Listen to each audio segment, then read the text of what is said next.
Happy Memorial Day, everybody, and welcome to Midnight's Edge in the Morning. I'm Tom Connors. With me is the boss man, Andre. How you doing?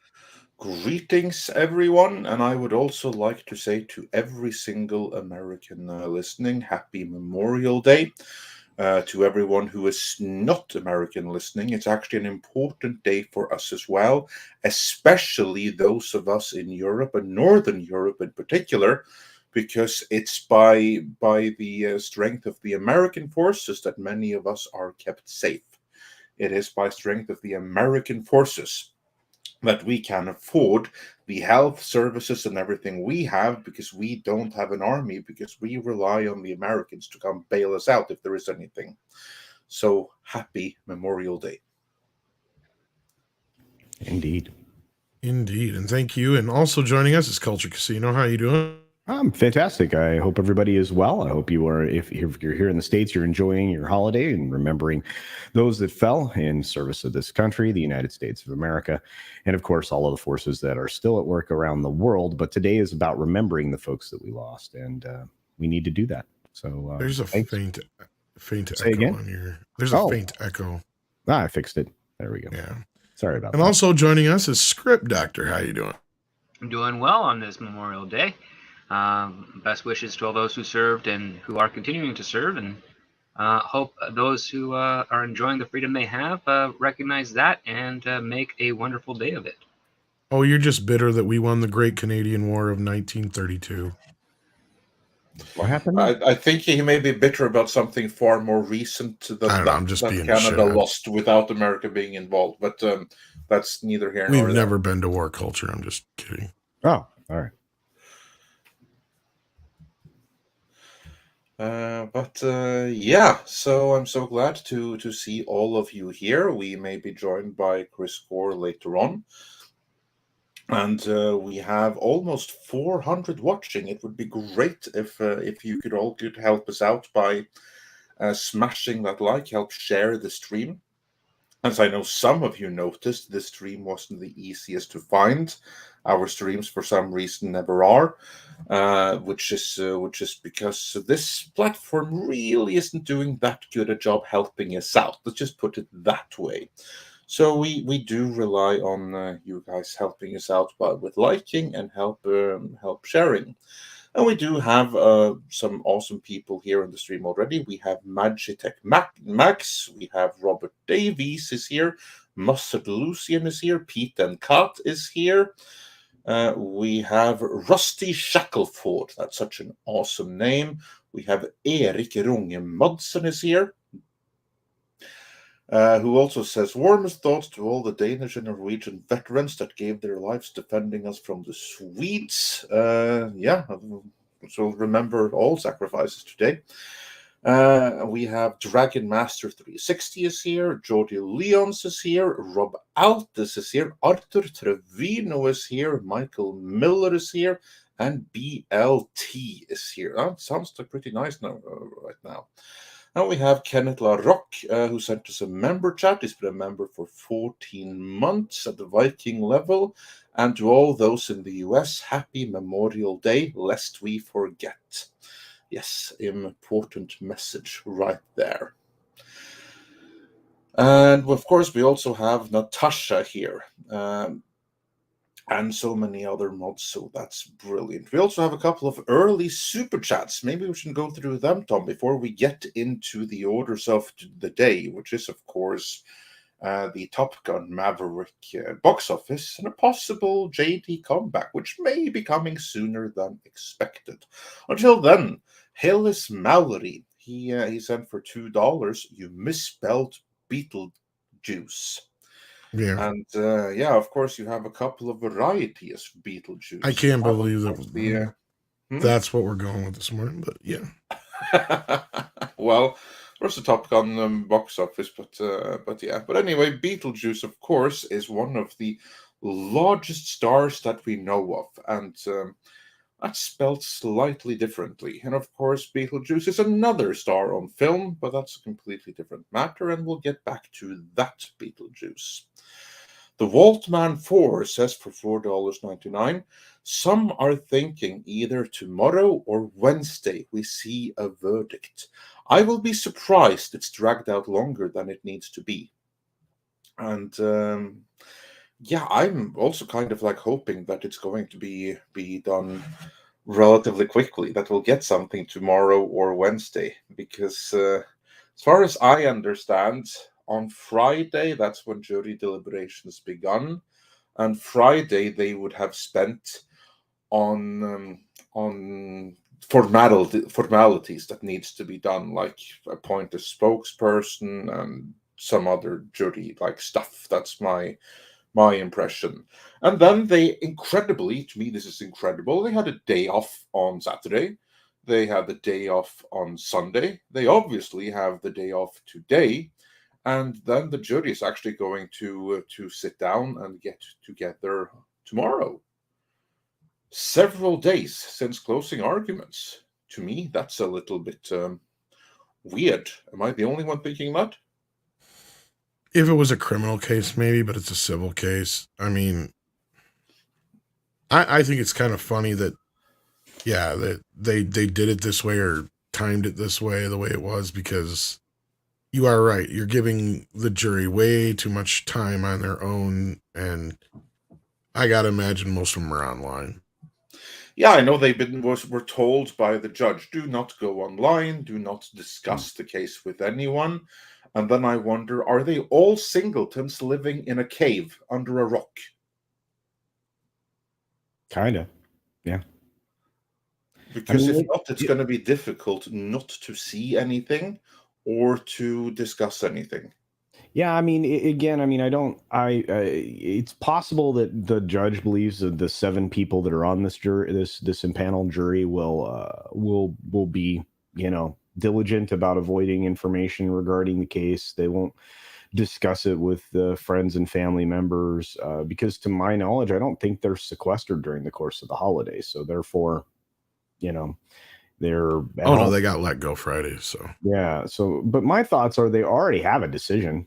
I mean, going into the weekend, I guarantee you, they probably, if they were pressed, could have decided Friday the case. I can't. Maybe. I mean, a lot of the legal tube guys and other people have pointed out, like, like Andre said, once they appoint, whoever's the head of the jury or whatever and all that kind of stuff, they pretty much do a quick vote, and if they all don't agree on certain things, then that's when they have to sit there and deliberate. But then again, we have no idea how much time they really had. The day went a little bit longer than I thought it was supposed to, because I didn't realize they were going to do the 2 separate final arguments, even though Elaine totally fucked their side up on that part. So that's good for Johnny, but we'll see here. Rottenborn did amazingly well, though, apparently. Yeah, unfortunately. In some aspects, yes. But I think at this point, and this is just my opinion, I think she lost her case for sure. But I think the big question is his. We'll have to see. But joining us now, somebody who probably has a thing or two to say about this and many other things, the man I want to be when I grow up, Mr. Chris Gore. How are you? Thank you for that, Joe. I'm in recovery. And by recovery, just recovering from Star Wars Celebration. So you were out there, huh? I was out there. Yeah, no, it's fun. The thing I like most about it is it wasn't that far away from you, though. It wasn't Anaheim, wasn't it? Yeah, it was Anaheim. Yeah, quick drive. Well, not quick in LA, but should be a quick drive. But yeah, no, I was there. And in terms of distance, it should be quick. It should be quick by all accounts. But a quick walk if you take it. But it was look, I like going just to talk to other fans, like hang out in the bar, talk to fans, walk around the con. But yeah, so I was there all weekend, so that explains my voice. So my apologies, but yeah, a lot of interesting announcements. And I did, you know what? I'm so sorry, Tom and Andre and Culture and Script Doctor. I didn't know we were doing a show today. So no, I wasn't sure if you were going to show up either. And I didn't want, I say a link if you're available. No, it's a holiday. So I appreciate you having me. So it was a lot of fun. So I don't know exactly what you were talking about before I arrived. What are we talking about? Right now we're actually we're just talking about the verdict for the JD trial. Oh, nice. We're gonna get that probably this week. Yeah, that's where we were still talking about. We're all kind of thinking probably around Wednesday. Seems Yeah. like unless Because it somebody was a has. super chat. Because the order of today is for that. First, we're going to after the super chats, which sometimes can sidetrack us. We'll discuss the Top Gun box office, and then it's JD's possible comeback. But of course, the trial is on everyone's mind. So then we have the Wolfman 4, who said, "Some are thinking either tomorrow or Wednesday we see a verdict." And he's also won't be surprised to see it dragged out longer than it needs to be. And then we had someone who's suggesting that the jury, they have probably already made up their mind, but of course they don't get to deliberate or talk again. And then they have to discuss the topic of damages. But what do you think? Do you think it's that simple as they go in, they look at each other and say, "Everyone agreement, aye," and then call it the day? Or do you think it's some people that incredibly might be in her corner? Yeah, I think that in the interest of being thorough, it's not going to be quick. It's, in terms of, ruling in favor of Johnny, I hope that happens. I think it's very clear just to a casual observer that she's lied and was caught in many lies. But Johnny, of course, has been revealed to be not exactly a saint. I think that also he's well aware of that. And I think that his, even when he discussed his struggles with drugs and alcohol, he was very, conciliatory about it. I think he was ashamed of his behavior in that, but he's clearly not a domestic abuser. And when you look at the people who testified on his behalf, it's pretty clear that, he's, I don't know. I think he's innocent. I think she's been exposed as a liar. It's going to be a matter of the jury, I think, wanting to be very thorough about that decision so that they're not criticized, right? So that the conclusion that they come to is justified, and that whatever damages, and I think they should actually, assess some damages. And I think Johnny, if he was smart, would take every penny of that and give it to some organization, like some type of group, almost as a thumbing his nose at the fact that she made those pledges and never delivered on it. So I think that would be interesting if that happened.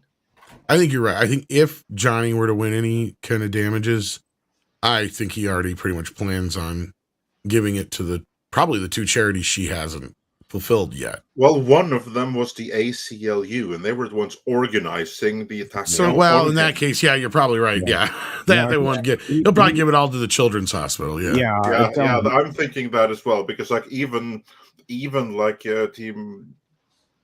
Team JD's lawyers even said that, okay, fine. So she stiffed the ACLU. That's one thing, because they're despicable people. But she also stiffed the Children's Hospital, and that's a different matter. I don't really care what Johnny Depp does with the money. He can keep it. It doesn't matter to me. He doesn't have to donate to charity. No, I'm just saying I think he will. I'm very mistrustful of a lot of charities because I know how they operate, and I know how much money they skim from the causes they protest to support. True. So, I say let him start up his own little, invest in his own little private production company and do some art house films and, really do it, just build back a better career, and you really stick it to Amber Heard for her attempts of what she was doing.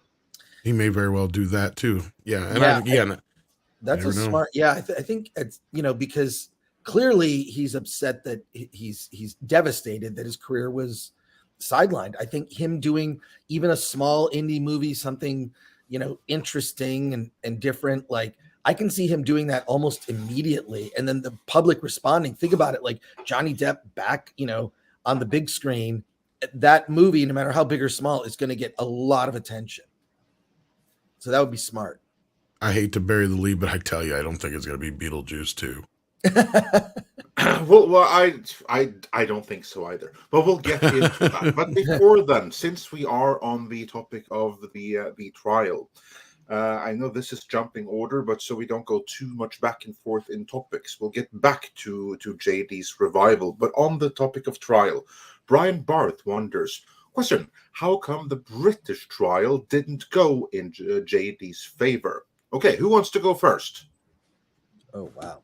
The main reason that I know of is just because over there they don't have the same type of libel and slander rules we do.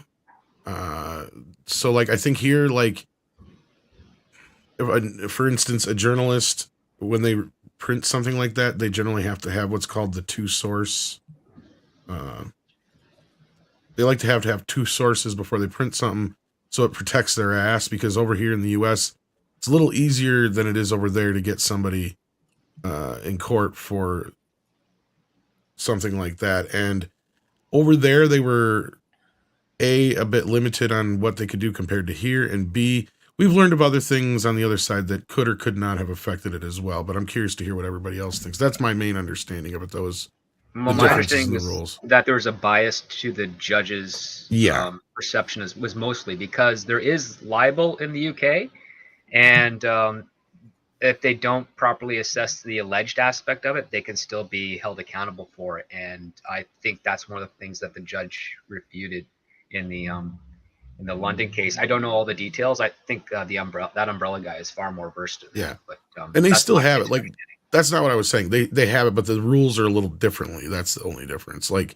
here you have to have, it's a little easier to sue somebody here, is my point, than it is over there or something like that. Right. And get away with it. Yeah. All right. Here's the thing, though. The UK trial, it wasn't Depp versus Heard. It was Depp versus the British newspaper. Yes, The this is Sun. another thing. Yeah. Yes, Yeah. here's the thing. Because the UK, the title wasn't, it really, Heard herself, she was but a witness. It was Depp versus the Sun, because the Sun, in referencing the story, referred to JD as a wife beater. And that is what the lawsuit was about. So basically, they had to determine the truth. Was he or wasn't he? And that's where Miss Heard comes in as a witness. Because if she was right in her allegations, then the Sun were justified in referring to JD as a wife beater. And it was very much the same evidence that was presented there as here. It was many of the same witnesses. So basically, that was kind of like the that was the British original, and what we're seeing right now in Fairfax, Virginia, that's the bigger budget American remake. It's kind of like how it was in a sense. Hopefully with a different ending. Hopefully with a different ending, because here is the key difference. In the UK trial, there was no jury of any peers. That too. All Yeah. the evidence was presented, and then it was up to the judge to decide. And the judge decided, and this is why the charity is so important, because this was in the judge's ruling. He decided that, yeah, I see all of Team Depp's evidence here, but it simply can't be true.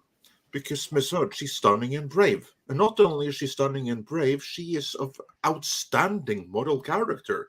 She just said that she gave everything to charity. Of course, now we know that that she equals pledged with donate. But this judge didn't know that. So he considered, but she gave away everything to charity. She has all these ambassadorships. She's an individual of high moral character, so she can't have done this, even if the evidence says that she did. Therefore, the Sun were justified, and Team Depp, you lose your case, and you can't appeal. And then later, it transpired that this judge has links to the owners of the Sun newspaper. Yeah, I think the big part of it, though, is that you're getting firsthand accusations from her. Hence, that makes it first person. Hence, like, even if there wasn't any connection with the judge, I think it still would have been a tough case for Johnny, because in this case, I think the Sun, not using the It term was justice. a much tougher case for Johnny. Yeah, it was like a It's situation basically- where they were going off of what they were being told by her and her people, basically. Exactly. They were justified in. It basically came down to they acted in good faith in believing a widely published story. So why should they get any kind of backlash for Exactly. calling him a wife beater when that at the time was the popular narrative? It boiled down to all of those things. But the problem is people have treated it like it was a criminal case versus him in the UK, and she was, the one, like, that's where there's been a lot of people on her team out there on Twitter and other social media trying to push that narrative that he was found and convicted guilty of being said thing. I'm not going to keep saying because we've already said it quite a few times. And that was never the case. Exactly. What it was about. So it's a case that has been misrepresented and misused by Team Amber ever since. And then before we get back to the chronological super chats, I want to highlight this one. Mr. McD191 sent us $100. That's amazing. Thank you so much, Mr. From Vermont. Says, greetings from Vermont, USA. Long-time listener and appreciate the content. I was finally able to make a live show and give my support. Well, thank you so much. We really appreciate it. And welcome. Glad you could join us live. Yes, thank you so much. You will be enjoying what we do here, and you'll be a regular listening to our Monday, Wednesday, and Friday shows. Someone who is a regular for sure is Blade Ribbon, who says, I think we might be poised to see the next generation of great filmmakers, but it might take a bit longer still to go from YouTube to Hollywood. This is something we've talked about here and there, and I know Chris Gore specifically has a few things to say about it, because you are a big proponent, or you are a big pusher of independent entertainment, and we talk about how difficult it can be sometimes to find it. So you do your best to recommend as many as you can that you've seen and enjoyed. And we do our best to help promote that with you. But this is probably one of the biggest problems also being, there's a bit of a gate there, I think. And I don't know if Script has anything to say about that too, being in the industry, but I personally believe like the gate has gotten taller and a little bit harder to get into. And YouTube, I don't think that Hollywood likes people on YouTube. In fact, when you hear people like Pablo Hidalgo call us, ticks and other things like that, I think that's how they see us, especially in journalism and the entertainment side of things. But what do you guys think? Let's start with Chris, and then we'll get Script's take on that. Well, obviously, I mean, my entire outlet, Film Threat, is dedicated to supporting independent filmmakers. So, that's where I stand on that. Is the audience has to actually has to train themselves to not just, I mean, I can sit there and complain all day about, Doctor Strange 2 or this Kenobi series. I'm sure we'll get to talking about that. I'm sure you talk about it on Friday, but I always am sort of comforted in the fact that I can turn to some small indie thing and find something to love, whether it's like a documentary or some small indie sci-fi or horror film or comedy. And so, in fact, we recently just did our award show called Award This on the Film Threat YouTube channel, and you can check it out and you'll see little teases of all types of indie movies. I guarantee you'll find a couple that you definitely want to see. So I actually think that the barriers to entry are actually less. It's the distribution that's difficult, but people always find a way around that. And, it's a matter of training audiences like the one watching this. And by the way, smash that like button, everybody, just a little reminder. But just sort of balance, for every mainstream Hollywood thing that you see that you're maybe not quite satisfied by, go try some smaller indie movie, whether you rent it on Amazon or Vudu or one of those services, or buy it, just try out an indie film. I mean, look, I grew up working at a video store. Worked at a video store when I was in high school, which kind of dates me. I know. But the cool thing was I always looked at what was sort of not at eye level, but the bottom of the shelf, right? What was sort of behind here or in this indie section, right? Independent film wasn't even a section of the video store in the late 80s. It wasn't until the 90s that independent kind of grew into its own genre. So what I just recommend is the audience has to change. The audience has to say, look, I don't like what Hollywood is doing. I don't like, where wokeness is kind of taken over so much of, especially the major franchises. I don't like it. And so how do you let Hollywood know you don't like it? You spend your money elsewhere. And so it's really the audience audience tastes and habits have to change, and their diet needs to be diversified in terms of the media that you take in. For something else. So, and then you get bright spots every once in a while, like a Top Gun, which I thought Top Gun was fantastic. I'm seeing it for a third time today. Oh, wow. Yeah, and that's a great point too. You know, all the things you said were, but I mean, especially the last part. But their script. You're in the industry, or at least have been for a while. And how do you see it as the situation? Is the gate too high and it's harder to get into than it used to be now? Or do you see it as just more or less just too much stuff out there? Or how do you see this question anyway? I guess is a better way to put it. Well, YouTube has had one benefit, which is also its biggest problem, which is that everybody can put something on there. And frankly, the majority of the content on YouTube is not even amateur worthy. I mean, it really isn't. And that's kind of the stigma that you kind of get around town, which YouTube themselves tried to change with YouTube Red. But even in that venture, it kind of just reaffirmed the speculation that had been around since 2008, 2009, that YouTube is a great way for up and comers to get a little bit of a reel going that's accessible and easier to find, but it's no guarantee that they're going to be marketable projects out there, or people that are good enough to actually rise to the occasion in the industry, at least at the frequency that they expect when they go to festivals and finding independent filmmakers there and whatnot. There's more investment regarding making a film, be it a short film or a feature film, financing it, putting into a festival, going on the circuit, doing the constant pitches and everything.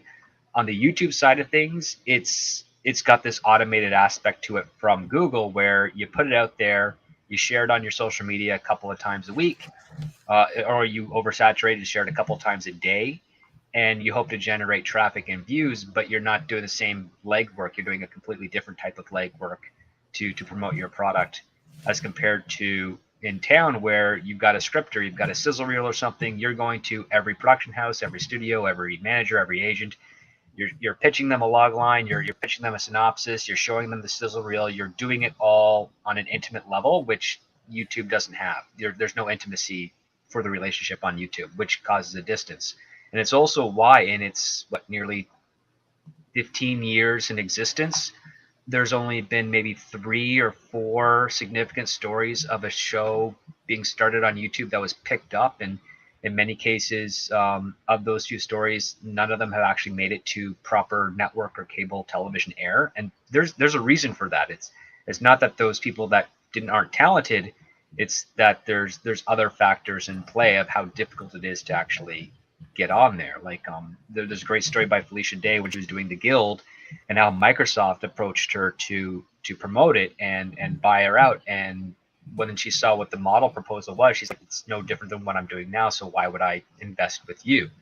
And the fact that no one else was knocking on her door for this show conveyed to her, at least in that interview that she gave, that yes, I'm just better to stay on YouTube and do my own thing here, and then do my character work and our music and whatnot in the industry, instead of just selling out. And then there's another show, kind of like Big Bang Theory thing, I think, taking place in New York, that hit big and then was sold. I think CBS bought it, and they just could never get it off the ground because it was just the type of groups that they needed in order to hit just weren't there on the number side of things. So YouTube is really not so much a great platform for shows or series. It is or a good launching anything really. Or launching really much of anything, unless it's specific to an independent thing. Like you have that what's the name, like PewDiePie, or commentary videos, or panel shows like this. Well, or to go off the point of what you're saying, their biggest success being Cobra Kai was produced by Sony, right? So it was already a company that was making stuff for years. So yes, and really, YouTube is more of a social conversation platform of media, as opposed to a place that can really, at least currently, that can really showcase and highlight and give exposure to very talented, very ambitious, very committed filmmakers. It's not there yet. And I think one of the big issues with it is the fact that there are certain factors in place with how YouTube shares and distributes their own content that we put up there, that prohibit that. Because one of the benefits of, I remember this in 2008 when YouTube just started, you could upload, I think 15 minutes was your limit Yeah, that you something could like that. upload at the time. Everybody in town that had a laptop would upload a trailer or a sizzle reel on something, and they'd just be able to do quick pull it up at any meeting that they had to. Where before they had to use like DVDs, you had to load it, you had to wait, you had to make sure the DVD was compatible with whatever player they're doing, and so you had to do like region free codes. YouTube saved a whole lot of people a lot of time and effort in that regard. And then when they opened up their length to basically be almost unlimited to a degree, people started uploading movies, and then Hollywood got really annoyed by that, because it's like, yeah, you're uploading movies that we own the license for, so that caused a big problem too. It's a long history between Hollywood and YouTube, and I think because of that history, because of that perceived threat that YouTube kind of poses to controlling what audiences watch and take in, is a big threat. And it's Hollywood's fault, because unfortunately, and this is to piggyback a bit more off what Chris said, Hollywood has spent the last 20 to 25 years lowering the bar of quality with regards to what audiences want. They've geared more to relying on digital special effects and faster pacing, as opposed to understanding, say, like when you build a set and you realize, oh, if we're building a set, we're going to have to invest 10 minutes of screen time on it in order to get our value out of it, which means that we have to have a couple of scenes in here that are equal to 10 minutes. And because it's the same set and people might get a little bit desensitized to it, we have to make sure that whatever is happening in that scene is the most interesting thing that can happen across those 10 minutes. And you don't have that mindset anymore.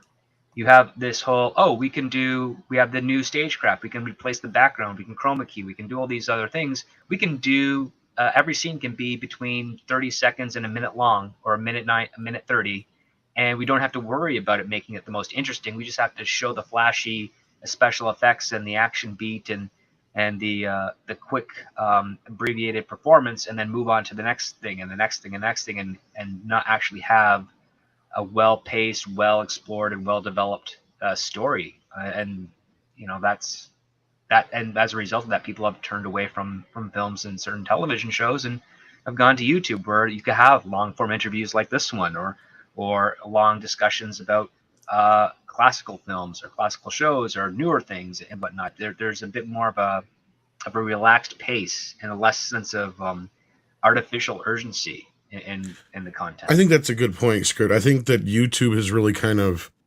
not taken over, but it's really taken the place in a lot of terms of like the talk radio aspect of things, a lot of the cable news aspect of things, especially now that people trust the media less and less. And I think I read something recently where more people trust like YouTube news outlets than they do the regular media in most cases. So, well, we're certainly seeing evidence of that. I mean, just look at CNN Plus, which got like 10,000 subscribers or something, and then you go and compare that with Crystal Cigar and Joe Rogan and Ben Shapiro, for that matter. I mean, they're getting crushed by the alternative media. Exactly. But we'll do this super chat, and then I think we can start to get I think we should, first main topic of the day. But that was a great question, though. And then Zontar says, Marcus Erickson is the Indianapolis 500 champion. Well, congratulations, Marcus. I'd buy a Husky chocolate to celebrate, but they don't sell it in North America despite sponsoring him. Yes, we do. Not that I know of it. Do we have this here unless you can get it in specialty shops? Yes, congratulations to Marcus, and thank you, Zontar, for that. Yes. So let's get into the first topic that Andre would like to dive into this morning. What do you got for us, Andre? Yeah, this is obviously the box office for the new Tom Cruise flick, Top Gun Maverick, which has blown away all expectations. Opening with, let's see, I believe the numbers were, Culture, correct me if I'm wrong, but I believe it opened to 124 million domestic and 248 million worldwide. Yeah, and I think some estimates. I think at the end of the day, we'll see that revised upwards. I think we'll Yeah, be because those are just estimates, because we don't have Sunday actuals, let alone international numbers. But still, it is going to be somewhere in the ballpark of 125 million opening in the US and 250 internationally. That is way more than I would have expected, but I'm very happy to see those numbers, because by all accounts, it's a great movie. Well, with speculation out there that it possibly could have a huge day today. Obviously, Chris Gore is going to go see the film again for the third time. You're seeing a lot of repeat views, and as I keep pointing out, the cinema score for this film is A+. There have been 57 of those since 2000. That's it. Wow, that's crazy. Yeah. I mean, it's a good movie. I really liked it. If you're a Star Wars fan, you're absolutely gonna love it. That's for sure. And the other part too is that, and I know I've been countered this a lot, but I've been saying, like, for all the dumb mistakes that Paramount has made, don't count them out. They have other people working on stuff. They spent 2 years buying up almost every spec script out there that they felt had potential. They were mining some of their own IPs, and they're trying to release a whole bunch of stuff in theaters and on their streaming platform to show that they're still a contender. This is the first sign. The next sign that we saw was obviously Taylor Sheridan getting a couple of Disney Plus shows. So Paramount's bigger than just Star Trek. So and don't always count them out. There is always a chance that they could be the little engine that could, just over the longer stretch of things. They will definitely get better once they start doing what Zaslav's doing over at Warner Brothers, which is cleaning house of some of the the waste that's going on there. But that's going to take some time, because they're going to need a couple more hits and wins for them to really understand that, yeah, the people over there that are giving us the money are more valuable than the people over here that we're investing in, and we're going to have to make a change. Yeah, and I think obviously, and I'm going to speculate here. I have no evidence to say that this happened, but I think Warren Buffett is invested in Paramount for a reason. It's possible he got a screener of Top Gun and some inkling of what the new Mission Impossible film. I think you're looking a little too much into that side of things. I don't know. That's how do you? He's been an investor in films in the past. I don't know. I'm just speculating. No, I think that. I mean, maybe that was. I mean, you could be right, but because considering when the timing of it all, I think it was just the fact that they needed the cash infusion. They got the cash infusion. All of a sudden, I start hearing rumors that Star Trek 4 is a go. So yeah, I don't know if Andre wants to comment on that, but. We'll save it for a full video. But yeah, that nobody will watch. That we heard that the moment that they suddenly had like cash disposable, they were like, "Oh, ka-ching! Finally, Star Trek." Then like Kurtzman was able to grab some money to him, and yeah, because that's actually the bigger part of the news. The news isn't so much that they got the money for that, and that's probably a go. Again, big asterisk next to that. The part of the rumor that really caught my eye was that Kurtzman and JJ will be co-producing it with each other, with Secret Hideout and Bad Robot being involved. That to me is completely as expected. To a point, yes, but that's expected. But Paramount has the money, and I do that in air quotes. JJ and Kurtzman have not earned the authorization for that budget yet, so that's still up in the air. Just because the money's there doesn't mean it goes directly to them. Paramount still has a couple of people in there that are like, before we just write you a check, what do you got, and can you get any additional financing? Because again, they do have that.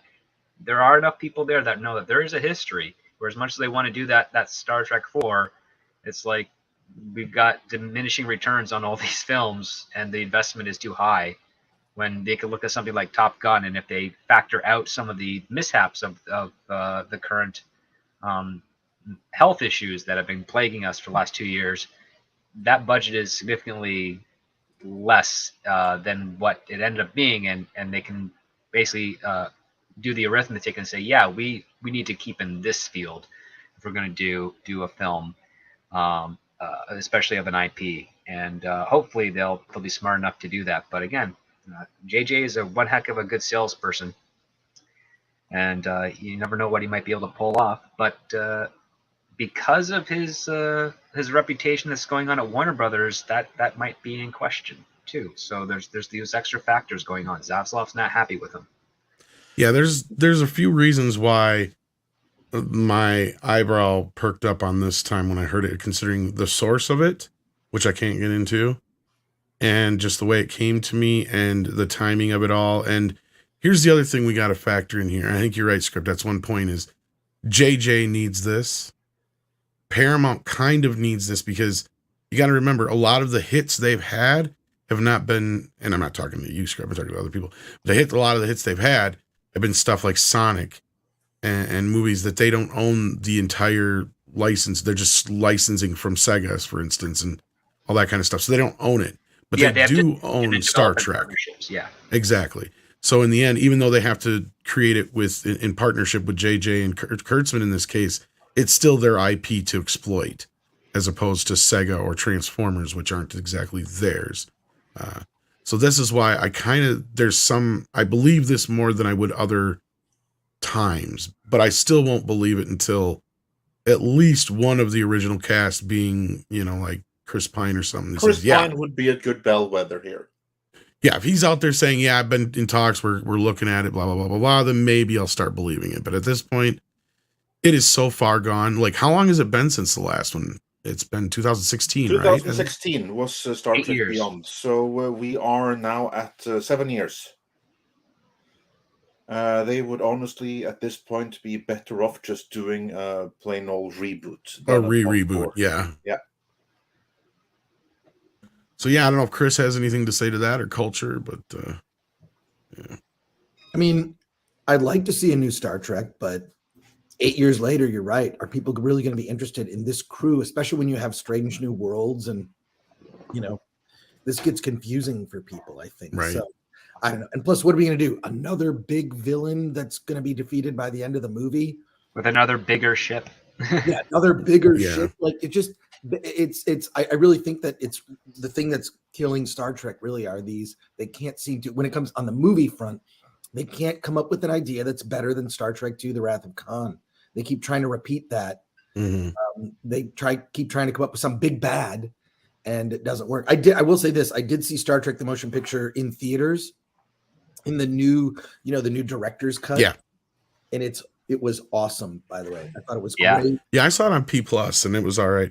But no, you're right. Here's the funny thing is I think we've gotten to the point, speaking of Star Trek, the motion picture, where Pine has pretty much bypassed the age of what he would be to play Kirk, to the point where Shatner was during the first motion picture almost. I'm exaggerating a little bit, but it's not like he's a spring chicken anymore either, right? We're getting to that point. So I don't know if that would work out so well. Most of this cast is like... Well, actually, now he's at the age where he'd be appropriate for Captain Kirk. He'd even be a little too old, to be honest with you. I don't know. Well, let's see. Shatner was, 36 when he took the role of Captain Kirk? Was he really that old already? Yeah, wow. he was. He looked good for 36. I'll give him that. He still looks good. I'm not disputing that, but yeah, he was. He totally was. Just I wonder that with so much Star Trek, when the 2009 Star Trek movie came out, it was fresh. It was a really interesting take, creating a different timeline. I thought was really smart, and it worked. It was updated in a way that it had more broad appeal. Now we live at a time where there's a lot of Star Trek, right? There's multiple series happening simultaneously. We have literally the same amount at the same time that we've had in our lifetime. Exactly. There's 5 series going on right now. That's all we've had since the beginning of Star Trek. That's insane. From a theatrical standpoint, is there Star Trek fatigue, right? And it's like, well, which timeline is this? Okay, it's Kirk, but Kirk from what? Does this connect to Strange New Worlds? I don't know that this is a direction that's worth going. Plus, you have Anton Yelchin, who is very popular, will not be in this movie. Yeah, for natural reasons. Yeah. Yes. Yeah. So I don't know where this puts us. I don't see any compelling reason to have JJ involved in it at all. But again, I think they have to. I think they're contractually obligated. Well, they have to wait out. Actually, I can answer that. Okay. They don't have to have JJ at all. The contractual thing, that's over now. So now, literally, Are you guys sure it ain't can... 10 years from? But this is one thing I'm not so I'm not sure. finished yet. I'm not finished yet. Anyone can pitch a Star Trek movie. The problem is that the person that they pitch it to is Kurtzman and Secret Hideout, because he is the Star Trek supremo over at Paramount. Originally, before the remerger of the old corporations, he was only the supremo of the TV side of Star Trek, not the movie side. But when the corporations joined, then the movie side of Star Trek reverted to the domain of Secret Hideout and Alex Kurtzman. So it's up to him to decide who gets to make a Star Trek movie. Now, Bad Robot, they've been pitching Star Trek movies nonstop. All they have to do is get the funding and to have Kurtzman, who's Abrams' acolyte, to sign off on it, and it's done. Then they make another. They're not required to do so, but obviously there you have something that trumps the legal commitment, namely the personal connection between Kurtzman and Abrams and Bad Robot and Secret Hideout, which is pretty much the same thing anyway. I mean, they're literally in the same building. I don't see fan desire for a Star Trek film in the current vein of what we've been getting. Well, I don't see fan desire for any of Kurtzman's Star Trek shows, but that never stopped them before. It's true. I mean, it's such a significant risk to go out there. As Tom was saying, I mean, we have, a not spring chicken, Chris Pine. Although, again, I mean, he's in the, right in line with being a captain, perhaps. And now I would say that now he's age appropriate. Yeah. Do you really want to roll back to Kirk? Do you really want to roll into this timeline? Do you not just want to start fresh? Wouldn't it be easier and wouldn't it be safer to start fresh? Give you something completely different, not the Enterprise, something different. Give you an existential threat that builds over time, so that you can actually present it over 3 or 4 films. Build up something that people could get invested in, right? Well, you don't do that with threats, because Star Trek isn't really about that. No. But what I'm saying is introduce that concept that there's something else that is compelling events to occur, and as whatever the new ship is and their crew stumbles upon them, it kind of moves them forward towards that dark end, right?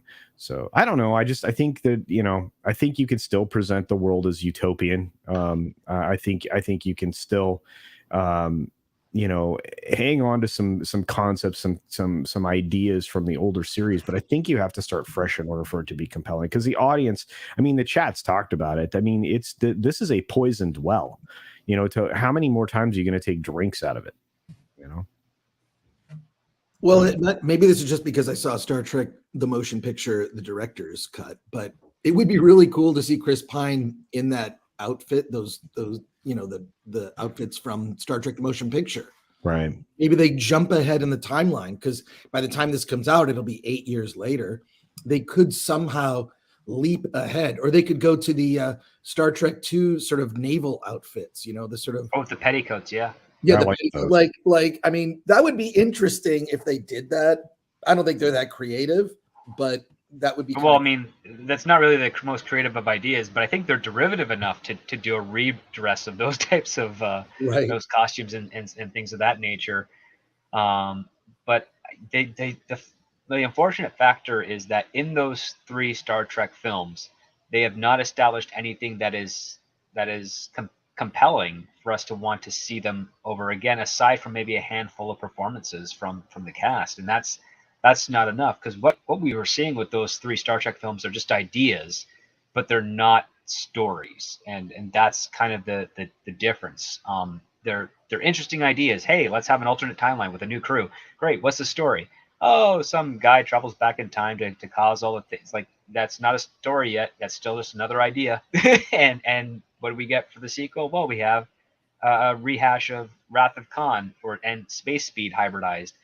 And then the third one, we'd get something that is completely bizarre. I mean, it's a bit more closer to Star Trek in the sense that you've got a human captain that is mutated by alien DNA, but then wants revenge for being abandoned by the very Federation he served, and it's lots of leaps in idea and things of ideas, but they're not stories, and that's the biggest problem that we're getting with a lot of the stuff that's being handled with Star Trek right now. Is it's stuck at the idea stage and it's not completed into an actual story. We're in the Wrath of Khan. Kirk is dealing with age and feeling like he's no longer the man that he once was, and then he has to face death, and then he has to face revenge from someone that was exiled by him and the choices that he made that got him to the position where he is now, and he has to deal with all of that, and all those ideas come together to form a story about youth and value and life and what's worth living and relationships and why you do what you do, and the dangers of obsession. And we don't get any of those types of themes or stories in the modern age of Star Trek. Talk to him, script. Yeah, exactly. They don't want to listen to me. No. Oh, we should be so lucky that they did. But yeah, on the main topic, though, good for Top Gun. I'm glad to see it's doing well. It's the kind of movie we've needed to do well for a while. I mean, yes, it's a sequel, but it's not a sequel to a film that we've had recently. I think it's going to bring in a lot of different audiences than what we've seen in theaters already. And that's going to be a good thing for both Paramount Studios and the theaters and the fans alike. So kudos to those who made it. And I'm glad those who got to see it and who have enjoyed it so far, that was everything they were hoping it to be. Culture. Who can't stop talking about it. But yes. Look, I can't stop talking about it. It's a really no, good that's cool. film. I just got to give you shit. No, it's fine. It is a very good film. Obviously, if Chris Gore is going to see it for a third time, there's some value there. And it is something that will reach back into 1980 something you and pull you back there to that period of time, with the modern world around you, but not having it intrude into your escapism of the moment, which I'm sorry, you can't do with modern day entertainment right now. It sounds like you got out of it what I got out of Ghostbusters. Exactly. It's the same moment spiritually, Tom. It really, truly is. It is from the very opening shot, establishment, from the very beginning of the film, you have a reintroduction to a character. It feels like putting on a pair of comfortable tennis shoes. It really does. It's that old t-shirt that you have in the back of the closet that you put on to make yourself feel better. That is what this movie is. I know that sounds like, very lofty and it may be a little hyperbolic, and it probably is, but that's what this film is. And I will continue to see the film multiple times in theaters until they chase it out of there, because it's Okay, go ahead. Sid. Well, I was going to say, don't bring up lofty. This is a lofty freeze. No, not that lofty. Not that lofty. Not lofty pixels. But, not that lofty. No, but Hillis wonders, will it go over 1 billion? We've been asked this a few times, and I think sadly the answer is no, but never say never. You never, because there's some competition on the horizon, but not a major amount to where I can say it's impossible. What's the next? So the next big film, right? Would be Jurassic World, I believe. And then right after that is another Tom Cruise vehicle. Yeah. So, I mean, I think Tom Cruise will own the summer box office as far as total earnings. We'll see. Totally. Yeah. He better hope he doesn't die in space. Stop it. Let's get into some super chats. Speaking on Maverick, Dwayne Oldson says the Japanese and Taiwanese flags were kept on Maverick's jacket in Top Gun Maverick. Bravo. Well, that's because they didn't have to appease to the Chinese audience anymore, because it's not in China. No, they're like, you know what? No China. No, you know what? We don't care. Here's the jacket. Enjoy. That's one thing where we could say that there has been some progress, because that was a problem we were having before the woke, right? So they finally have learned, you know what? This deal with China just ain't working out the way we planned. And they've kind of gotten, a lot of the studios have gotten away from that. And especially Paramount, considering they were like knee deep in Chinese money for years. So, which I'm very happy to say that we have been following for a very long time now, and covering the gradual breakup between Hollywood and China. And I believe it was Kamran Pasha that said before long we're going to see the CCP as villains in movies. Right now, they don't care about antagonizing them. Soon, they'll be villains. Yeah. But yes, I remember the guys were talking about this the other day. And then Dr. Long Dongler sent us a super sticker. I believe it is a thumbs up, if I remember right. Yes, thank you, Six, for helping me with the super chats this morning, and all the mods for all their help. Dr. Long Dongler sent us a thumbs up super sticker. Thank you so very much for that, Dr. Long Dongler. I know we love to say his name here. Mr. Tickle Trunk is in the house. Speaking of mods, how you doing, sir, on this fine morning? It says, Happy Memorial Day. I'm always very for soldiers. Maybe very grateful. Grateful, I think so, yeah, thank you. For soldiers like my grandfather who made it so the only wars I personally have to deal with are the culture war and meme wars. World is a better place because others shed blood for our liberty. Yes, salute. Yes, and this is something that I think that most people overlook, yes, and don't remember on a day like today. So, yeah. And thank you, Captain Fandom Nerd member, for your 12-month subscription, your year anniversary. We're glad to have you as a member, and thank you for your support. Then Dearest sent us a little black kitty. Thank you so much. He reminds me of asshole. Yes, who's actually being a very good kitty this morning. That's Tom's cat. Yes, he's being a very good kitty this morning because he got fed, so he's not bothering me. Yeah, Gonzalo so he's not stepping on top of the keyboard and stuff. Yeah, knocking crap over, exactly. Gonzalo Bergali says, greetings from Cuff Central. AH is probably a few Arnica cream applications to become the next Batman villain, Clayface, after all her claims that basically redid her face after all the beats from JD. You know what, Script? There's a good gender swap nobody's done yet. A Clayface. Yeah, but Amber Heard can't cry on command, and Matt Hagen can. No.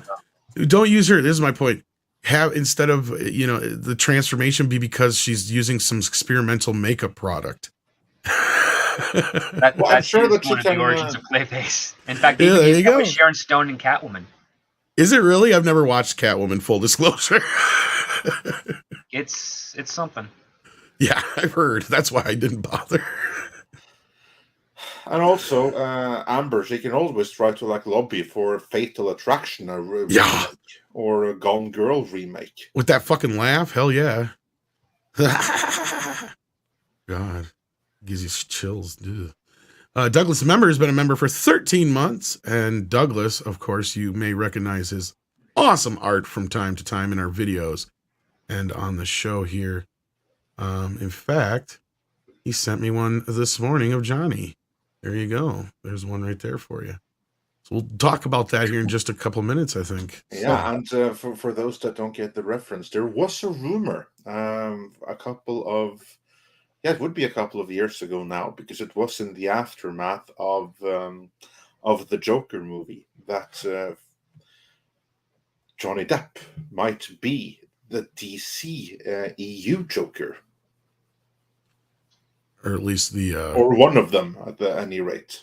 The one in the Michael Keaton world. And then Doug sends in a super chat and says, what happens if you say Amber 3 times? Well, it depends. If you say it in bed, a big old poop will pop up in your bed, I guess. Yeah, exactly. If you check it, then the next one I marked it, and Mags made that point. Yeah, you're going to get a grumpy in your bed. That's right. Yeah. Oh, Lord. He's never going to live that down. Never going to live that down. So let's speak about that for just a moment, since we've got to that point. Beetlejuice 2 is the latest rumor to come out of Hollywood. And on the other side of that, there's this other rumor that's permeating that The Rock will be taking over the lead for the next Pirates movie. So let's get into these two topics real quick here. Yep. Where do you want to start with this, Andre? First of all, let's rumor begin with going the around. Possible JD comeback with the Beetlejuice 2. If you check the private chat, I don't know if you could see it there right now. No, I think you could put it into story from small screen. I'll put it in here. I'll put it again. See if you can open that. All right. Oh, Culture got it covered already. Somebody's got it for me. All right, we're awesome. We're good to go. Okay. Yeah. So this comes to us from small screen. Now, It should be noted, though, that they write Johnny Depp reportedly cast in Beetlejuice 2. However, as they say, these are rumors that are circulating, and they themselves have not been able to confirm the story. And then they reveal the ultimate source of it, which means that it may or may not be true, because it comes from a Google cast listing for Beetlejuice 2. So that isn't 100% reliable necessarily, but they also point out that well ahead of Spider-Man No Way Home, the same Google listing for that movie did denote both Andrew Garfield and Tobey Maguire, even though they were only rumored. That is something that Johnny Depp hasn't been until he suddenly showed up on that cast listing. So is this real, or is it just someone trolling with the cast listing? That's the first question. And I want to hear from you, Chris. What do you think? Do you think there could be any truth to, one, Beetlejuice 2, which we know have been in development, and two, JD actually being in it? What say you? No, I think it's just fan casting. I think this is something people make up because they want to see it happen. Having said that, we've seen fan castings before. Most recently with John Krasinski, Twizzler boy. Yeah, so exactly. So as Mr. Fantastic. So I don't know, is it something where people are wishing that to happen? But I don't think there's any serious talk of that. I think really the outcome of this trial and the repercussions after are going to really determine what happens with Johnny Depp and his career. I, for one, and we talked about this last week, I think that Johnny needs to do some tell-all interview, but with a trusted, in a long form conversation, and probably with someone like a Joe Rogan. I think we discussed that last week. I think he's got to come out and just tell his side of the story, like not being interrupted, and with someone who's sympathetic, or at least, open to hearing it, not some mainstream outlet that's going to overproduce some, interview that goes 2 hours and is cut down to 15 minutes, like a long form. Overproduce and under edit. Yeah, I think audiences, and especially if you watch enough YouTube, people are savvy to that, and they've been. I really think that it's been exposed. Like, those types of interviews cannot be trusted. I think Amber Heard will definitely do an interview that's like I just described, like for ABC News, and with someone that she approves, and the questions will be seen in advance, and there'll be music underneath it, and you know what I mean? Like, I can hear that music already, like that little piano synth jingle with like, oh, this is so sad, like in the background. Exactly. You're gonna kind of like sad Hulk music. Exactly. That's what she's gonna do. And then Johnny Depp, if he's smart, I think will do some sort of longer interview, and it'll get so much attention. I mean, because it'll be Johnny Depp finally speaks on the record about exactly his experience. Well, of course, he's been doing that for 6 weeks, but Johnny Depp speaks again, and now it's 3 hours. Exactly. But I don't. You got to believe that Joe Rogan's team has already been in touch with him. I will just say, I think this Beetlejuice 2 thing is it's wish fulfillment. I don't think it's real. So there you Script. go. I'm with Chris Gore on that. I'm not a big fan of fan casting. I cannot think offhand of any fan casting that Hollywood has actually done that paid off in the way that they had hoped. Usually ends up being disappointment. So yeah, that's just my take on it. Do I think that Johnny Depp will eventually work with Warner Brothers again in the future? Yeah, because I'm pretty sure his management and agent team would say, you can't really, it'd be a mistake to shut off one studio completely because they fell for, a person's lies just the way that you fell for that person and committed a relationship with. So you can't really fault them all together. And at the same time saying, like, it's also under a brand new regime and they've been cleaning house, and a lot of the people that were there aren't there anymore. So I think in the future, Johnny Depp would probably do a Warner Brothers picture if the circumstances were favorable. But I don't think it's going to be a Beetlejuice 2. I'd be very, very surprised if it were. Culture? I see Johnny in I see Johnny in many films. Beetlejuice 2, maybe not, but I see him in many films in the near future. I think he's rehabbed his reputation. And I think a script. Other people have suggested that it would be an independent film first. I think he's going to make it into a studio film, and I think script's 100% right. I think you could see him in another Bruckheimer project, possibly, whether it be at Disney. And I do believe he'll probably work with Warner's again at some point. I just don't see him holding that kind of a grudge. He may have been really upset in the course of all of the events in his life for the last several years, but at the same time, I mean, there's value in reconciling with these studios, financial value anyway. So. Yeah, I think there's a point to that, and I'm curious to hear what Andre thinks too. But I don't think he'll work for Warner anytime real soon, unless there's an exception to that, and I'll get into that here because, look. We've been talking about Beetlejuice 2 happening for literally 30 years. This has been a movie that has been in development hell for years and years and years and years and years and years and years and years and years. And one thing holding it up is Michael Keaton. That's really the only thing that was holding it up. Now, all of a sudden, I think it was back in, let me think here. I want to say it was earlier this year, 2-3 months ago. We got an announcement that Brad Pitt's company was producing Beetlejuice 2 through Warner Brothers. Now, it's the first time we've seen any real movement on it that had anything to do outside of a lot of hopes and wishes behind it. But in that announcement, nowhere announced in that was Tim Burton's involvement.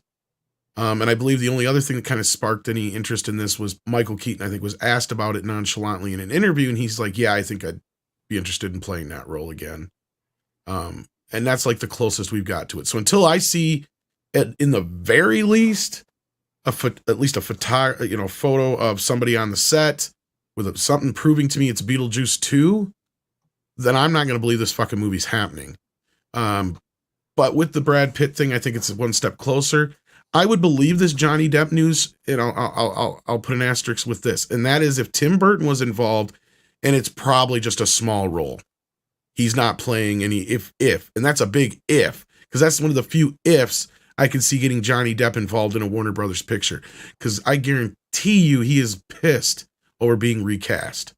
And I'm sure we may talk about that a little bit more when we get to the pirate side of things. But that's my big point here is I can see this being true if Tim Burton's involved and it's not any major role. It's just some, typical, I'm doing Tim Burton a favor as a friend kind of cameo kind of thing. I don't know what you think, Andre, if anybody has any comments on what I just said. I am 100% in agreement with you all, and you in particular, Tom. I also don't think that this rumor, as it currently stands, is true. I can see him doing a cameo in a Beetlejuice 2, provided, of course, it has Tim Burton directing it, and it's done as a favor to Tim Burton. I can see that. However, like he's the new caseworker for the main characters. Yeah. Exactly. Something like that. Some maybe not cameo, but not like the role, Alec Baldwin role. And he's definitely not taking over for Beetlejuice. Yeah, of No, course. but he's going to steal the show, though. Of that time, and that's a big if he's even really technically involved. Because, like I said, I don't see Tim Burton anywhere near this yet. Yeah, I could definitely see him doing something like that for sure. And I also just think that the audience now, watching the trial, you're reminded oh God, I really love Johnny Depp. And I wonder how much his old movies have surged on streaming, on physical media. Well, a couple have gotten re-released recently, but remember, Andre, I told you guys, I don't know if you may remember this, that I saw one of his new movies that got buried a while back when it finally got released. And I'm like, it's a great fucking film. And nobody's watching it. Nobody's talking about it. It was that Notorious B.I.G. one. It was City of Lies, I think it was called. Right. That was one that was brought up in the trial or whatever. So he's had a few movies that have come out, but I think you guys are right that I don't think he's going to do something like this right away. I think he's going to do something smaller at first, or he's going to go for the gusto and it's going to be a Pirates film. I don't think that's going to be the first, but I think it's going. But anyway, Mr. Gore, I believe I Sorry. interrupted you. Sorry about that. I don't mean to. Oh, no problem. You were saying. No, I just think that one, I don't think that Johnny Depp will work for Disney again. Disney is, I just don't think that relationship will happen. Warner Brothers is more likely. Some relationship with Warner's, who knows? But I think Disney, you could definitely sense there was a bitterness on his part when he discussed Disney during the trial. Like he's really unhappy, and the fact that they continue to exploit his image even though he was dumped from the films, right? Like, so yeah, I just think that his comeback, and people love a comeback story. I think the general public loves a comeback story of someone who has struggled, has gone through some things, and come out of it the other end. So I think whatever he decides to do next will be huge. It's not going to be Fantastic Beasts. I think that franchise is That ship sailed. Yeah, that's over. That's done for that whole franchise. See, here's where we're hearing on the Warner side of things. That thing is so dead that they're buttering up J.K. Rowling to come back in and help them come up with something new. From what I've heard, I don't know what you guys have heard at all. Yeah, I don't know that. Does the public really care? I think Harry Potter. I think those movies are. I think that if they do a proper Harry Potter revival with the original cast, that's going to be pretty freaking huge. That's kind of something I've been hearing along the lines of here. Yeah, that's what I would think that. I mean, they could do a Harry Potter sequel, an older Harry Potter. His, they have kids now and they're older. Well, she did write that play or whatever that's kind of based on that idea. So that's exactly. And Harry Potter's on an island somewhere, and he throws his wand and behind him, care about it. And then Harry Potter dies at the end and becomes a spirit. I don't know. And then for some reason screams out Wilson. No, wait, that's the different movie. I'm sorry. But yeah, I could see them doing a sequel. I mean, a proper sequel, like one that would satisfy audiences where he gets to have a moment, and then maybe introduce like a, whatever the sort of next generation. I think that to me is the obvious. I know, that's the obvious decent decision that would be interesting. I think Daniel Radcliffe, I mean, look at the roles he's taken on. I mean, he's fun, even in the movie like The Lost City, which was not a great movie with Sandra Bullock.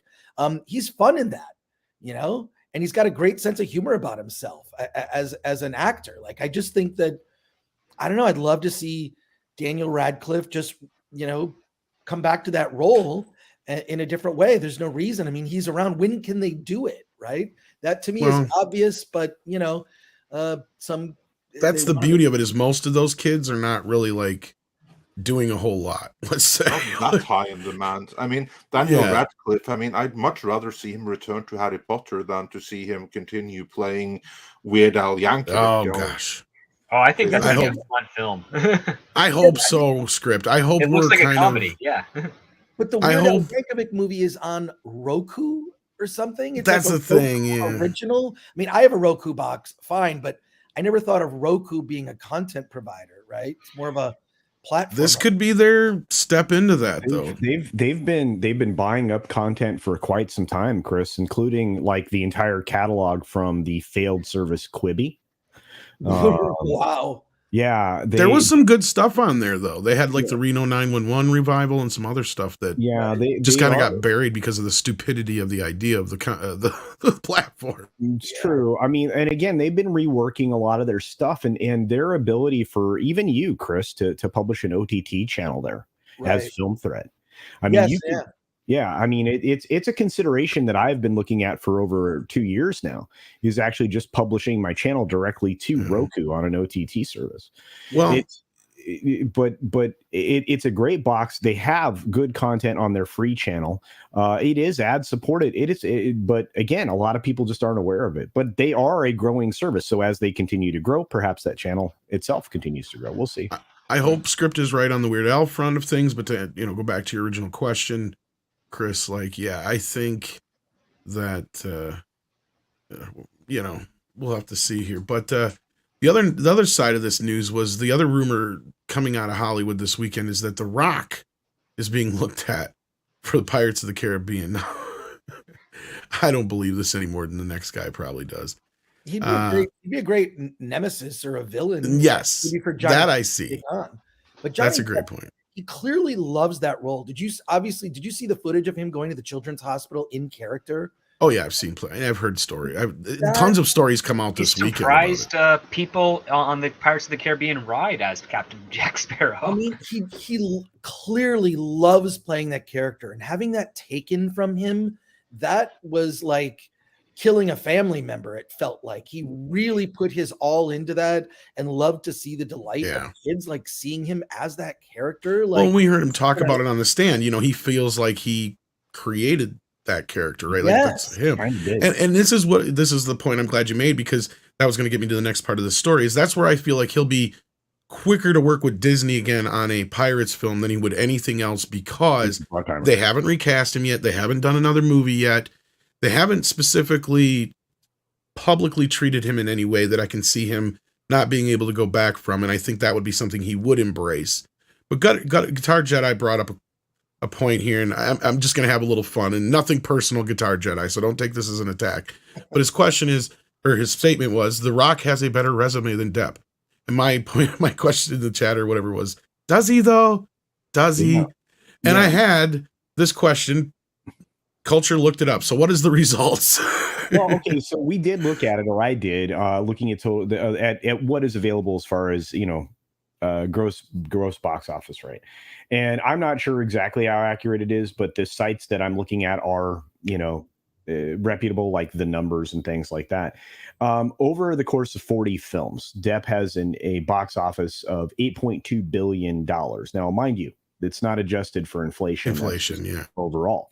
And during the course of 29 films, Johnson has a $5.06 billion resume. They could be argued that that as lead, there's a substantial difference between the two men, considering Johnson has never been successful at leading a project by himself. Yeah. He's always been an ensemble player, and while this is a point I always make too. Yeah. And it's just different. Not to mention the fact that Rock's 29 films have come over a period of time when box office receipts were artificially elevated because box office costs were as well. So in overall ranking right now, Depp is number 3 in Hollywood in total gross box office, and Dwayne "The Rock" Johnson ranks number 20. So those are the numbers. I think in that respect, I think Johnny has the much better resume, and I think Pirates of the Caribbean really elevates him, because The Rock doesn't have that yet, right? And I stress even the quality of films that Depp has been in over the last there's that too. Years. Exactly. I was going to get to that point. So go ahead. And The Rock. I mean, you have Fear and Loathing in Las Vegas, Ed Wood, Edward Scissorhands, Gilbert Grape, just to name a few. Gilbert Grape, Just those alone outshine anything that, unfortunately, Dwayne "The Rock" Johnson has done that has been his own standalone. Like, are people really talking about Rampage with reverence as they are of Ed Wood? No. Exactly. That was going to be my next point. I think, like I said, I mean, you can set them aside, the money and talk about their acting ability. I mean, clearly nobody's going to argue that Johnny's not, the superior actor. But you're right. I mean, I think Tom, and this is the case. I don't think outside of the character that he plays in the Fast franchise and possibly the Jumanji franchise, I don't see you pointing to him as having a standout character. And even in the Jumanji situation with Black Adam, though. Yeah, that's why I said yet, and that's why I stressed yet, because Black Adam could be that, could be that one, equivalent. I don't see it, guys. I really I don't see it either, but we can't rule it out.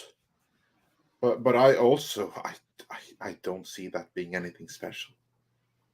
No, but that's the biggest point, is that The Rock only works in ensemble cast as far as his bigger hits, because outside of that, his biggest movie, I believe, is the San Andreas one or whatever. It's either that or Skyscraper. It's one of those two, and that was still not even on the level of some other bigger. Wasn't he in like something like Walking Tall remake but that didn't make nearly the kind of money that you're thinking. Yeah, like, that's my point. Is you go into his resume, and we made this point on Mead several times over. that his biggest films that he's in are all the ensemble films. You don't get until you get to stuff like Skyscraper or whatever, and that still only did, I think, like 200 some million in the US.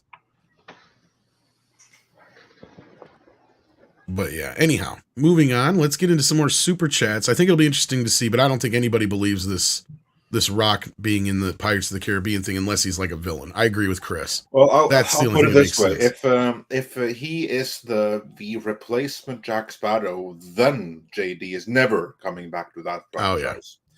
But I believe I agree with some of you here that under the right circumstances, JD will return to Pirates of the Caribbean. Now, there's many who are like saying he'll never return to Disney. But there's two things to say about that. One, all the people at Disney that he had an issue with, they're gone now. And this is the same thing with Warner. It's a different company now. All the people that he has an issue with, I mean, the one who really pushed for him to be fired at Warner was Ann Sarnoff. Where's Ann Sarnoff? That's a good point too. And not only that, and that's what I brought up with the whole thing with like, because we've talked about like, why didn't somebody bring in like Jerry Bruckheimer or something like that? Well, I believe that the reason is that Johnny doesn't want to burn that bridge. Exactly. And in the situation why with won't he Warner, burn that bridge? because there's a Pirates of the Caribbean. Exactly. That's why he preserved that bridge. It's because of pirates. It's because as long as the relationship between Jerry Bruckheimer and Tommy and JD exists, there can be another Pirates. Remember, Disney aren't actually making the Pirates of the Caribbean movies. Jerry Bruckheimer is the one making them. Disney are merely distributing them. The Rock could also, and The Rock could also be a villain in that Margot Robbie project they're talking about too, because I'm not so sure that won't happen. But see, that's the thing, is that doesn't necessarily have to discount Jack Sparrow as a character in the universe, right? That could just be a holdover until they work this out. I think the only way that thing is happening is if it has a cameo by Johnny Depp. I agree. Because if that movie is happening without Johnny Depp, even if they're talking at something behind the scenes, if he is not in that movie, if he does not give his blessing by being in it, and it leads to the glorious return of Captain Jack, that whole project is going to be so rejected by the audience. You have no idea. It's going to be such a flop for them all, and I think they know. The only way that franchise continues is with Johnny Depp, one way or the other, especially after this trial. Maybe before you could have done like a female-centric spin-off and gotten away with it, but now, when everyone knows, I submit there's no way to do a Pirates movie without Johnny Depp. Chris, what do you think? I agree with you there, yeah. Yeah, I think that any Pirates movie without Johnny Depp is just not, who's going to care? I mean, Margot Robbie, I really think that a lot of those, the development is just to sort of keep the brand from Jerry Bruckheimer's perspective, just keep it in development. Right. And sort of let the Amber Heard, Johnny Depp stuff play out so that when he's in the clear and the audience loves him, which clearly they do, no matter what the result of the trial is, Johnny Depp got what he wanted, which is to rehabilitate his career. That 100% was what this trial was about, more than winning. And he is, I think he's in the public's favor. So I think you could 100% do Pirates with Johnny Depp. I do think though there'll be some smaller, like we were talking earlier, some indie film, or even I could see him playing, okay, don't think I'm crazy, you could see Johnny Depp playing the Joker in the follow-up to the Robert Pattinson The Batman. Because there's already a Joker in that universe. Well, there is, but He sucks, but there is one. Where he might pop up was, Chris, what we've been hearing is he might be because there was a rumor of Tim Burton involvement and stuff with the whole Batman thing going forward. Mm-hmm. There was talk of him playing the Batman Beyond Joker, basically. Yeah, but I mean, look, that Joker, I think a lot of people in talking about, if you saw that deleted scene, it wasn't great. You barely even saw the Joker, it was, under, behind glass. Yeah, but a lot of the fanboys drooled enough over it, Chris, that they'll bring that same actor back, I think. I actually don't think so. I think the reason it was shot that way was so that you could get rid of him. And the reason that you think so? Deleted scene, even though I think that deleted scene actually probably should have been in the movie from a story standpoint. I think the performance was terrible. I mean, I don't know, chat, agree with me or not, but I didn't think it was that great. I think, I don't know. I think they're going to recast that actor if the Joker is, and they did it in a way like you only see him in shadow at the very end in the actual film. Yeah. Well, So, no, and I think think they'll you. cast. I don't know if he'll come back as a Joker. My thing was, and this is what I said, at least on the independent side of things, or that going that route. I think that, and this is just me thinking, for him, the best move would be obviously not doing Pirates right away. You're right. I think that would be his best for his second or third comeback film. Yes. The first thing to do would be something smaller with like Tim Burton or somebody that he trusts. And that could be something that would help reinvigorate Tim Burton's career too, because he's been just going through the motions since 2001 too.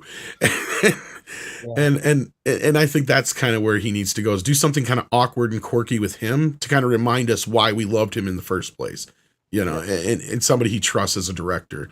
Maybe not necessarily Tim Burton, but in that realm, you know, but yeah. No, I think Tim Burton would be perfect. I mean, the best work that Tim Burton and JD ever did was honestly the work that they did together. I mean, that's when they both truly fire at all cylinders. I mean, find the perfect project, and Tim Burton is the director that can bring both of them back in a big way. And then, of course, then you have another Pirates ready in the can quickly after that. But I do believe it's going to happen. I think so. And because, Chris, what chatter are you hearing from the industry when you're there? Is there like some people saying that, yeah, we need to bring the JD back again? He was clearly, everyone went wild in casting him. Now we know it wasn't legitimate, regardless of what the jury finds. Well, I haven't actually heard any chat. The only chatter I've heard is that people are on Johnny Depp's side. People, Amber Heard has been exposed. I think the Hamada testimony was very damaging. That was disastrous for her. Yeah, it was damaging. Like, look, she didn't have chemistry, and you know, so what do you have to do? Well, through really good editing, you can make actors look much better than the performance they gave, you know, on set. You can save an actor's, you know, performance and career. You can win them an Oscar through editing, you know. So, but I think that number one, Johnny Depp's career is rehabilitated. That's number one. And number two, can he be cast? It's a matter of like someone being the first to sort of dive into the pool, and you're going to get, like we were talking earlier, some small project, some small indie. He goes off. He's not going to get paid a lot, but he's going to be back in front of the camera. That's going to get a lot of excitement, and it's going to give almost permission for other people to, well, let's talk about Johnny being in another Pirates, because another Pirates movie we know is $1 billion check. That is $1 billion check waiting to be cashed. And if Disney needs anything right now, it's a sure thing. It's a couple $1 billion checks as well. Yeah, it's a couple billion, you know, as sort of Marvel starts to fade, and there's sort of I mean, when will we see another Star Wars movie? 2023 is what they're claiming now with the Taika Waititi movie, but we'll see. Yeah, for that to happen, it has to start filming pretty soon here. I was going to say that. I don't think it's coming in 23. So I think Disney wants a sure thing. And also when you're seeing pushback from companies like Netflix, where it's just like, look, we're not going with the activist woke culture.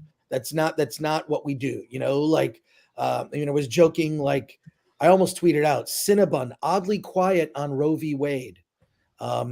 No one cares what the political opinions are of corporations. They should do what their primary focus is. And Disney's role should be to entertain, not indoctrinate. And I think that audiences have now, we've known this for much longer, but I think that normal audiences are waking up to this fact, like, hey, I don't need this stuff constantly shoved down my throat. Can the priority be to entertain?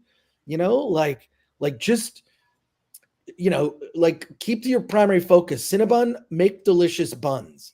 Don't delicious cinnamon buns. You don't need to have an opinion on something. If anything, it always will backfire in some form because you will offend somebody. It's better to just remain quiet and, you know, do a theme park, make, you know, donuts, whatever it is.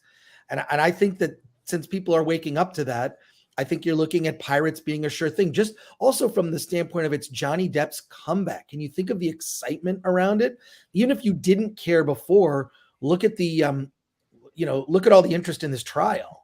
That is going to drive some big project, but I don't think it's going to happen right away. I think it's going to be one of those things where it'll be quiet, discussed behind closed doors, and then, loudly announced. But what I think Johnny will do, he will use this power to dictate, who he's involved with, whether it's director or co-stars. You're going to see him being very selective. That's just my exactly.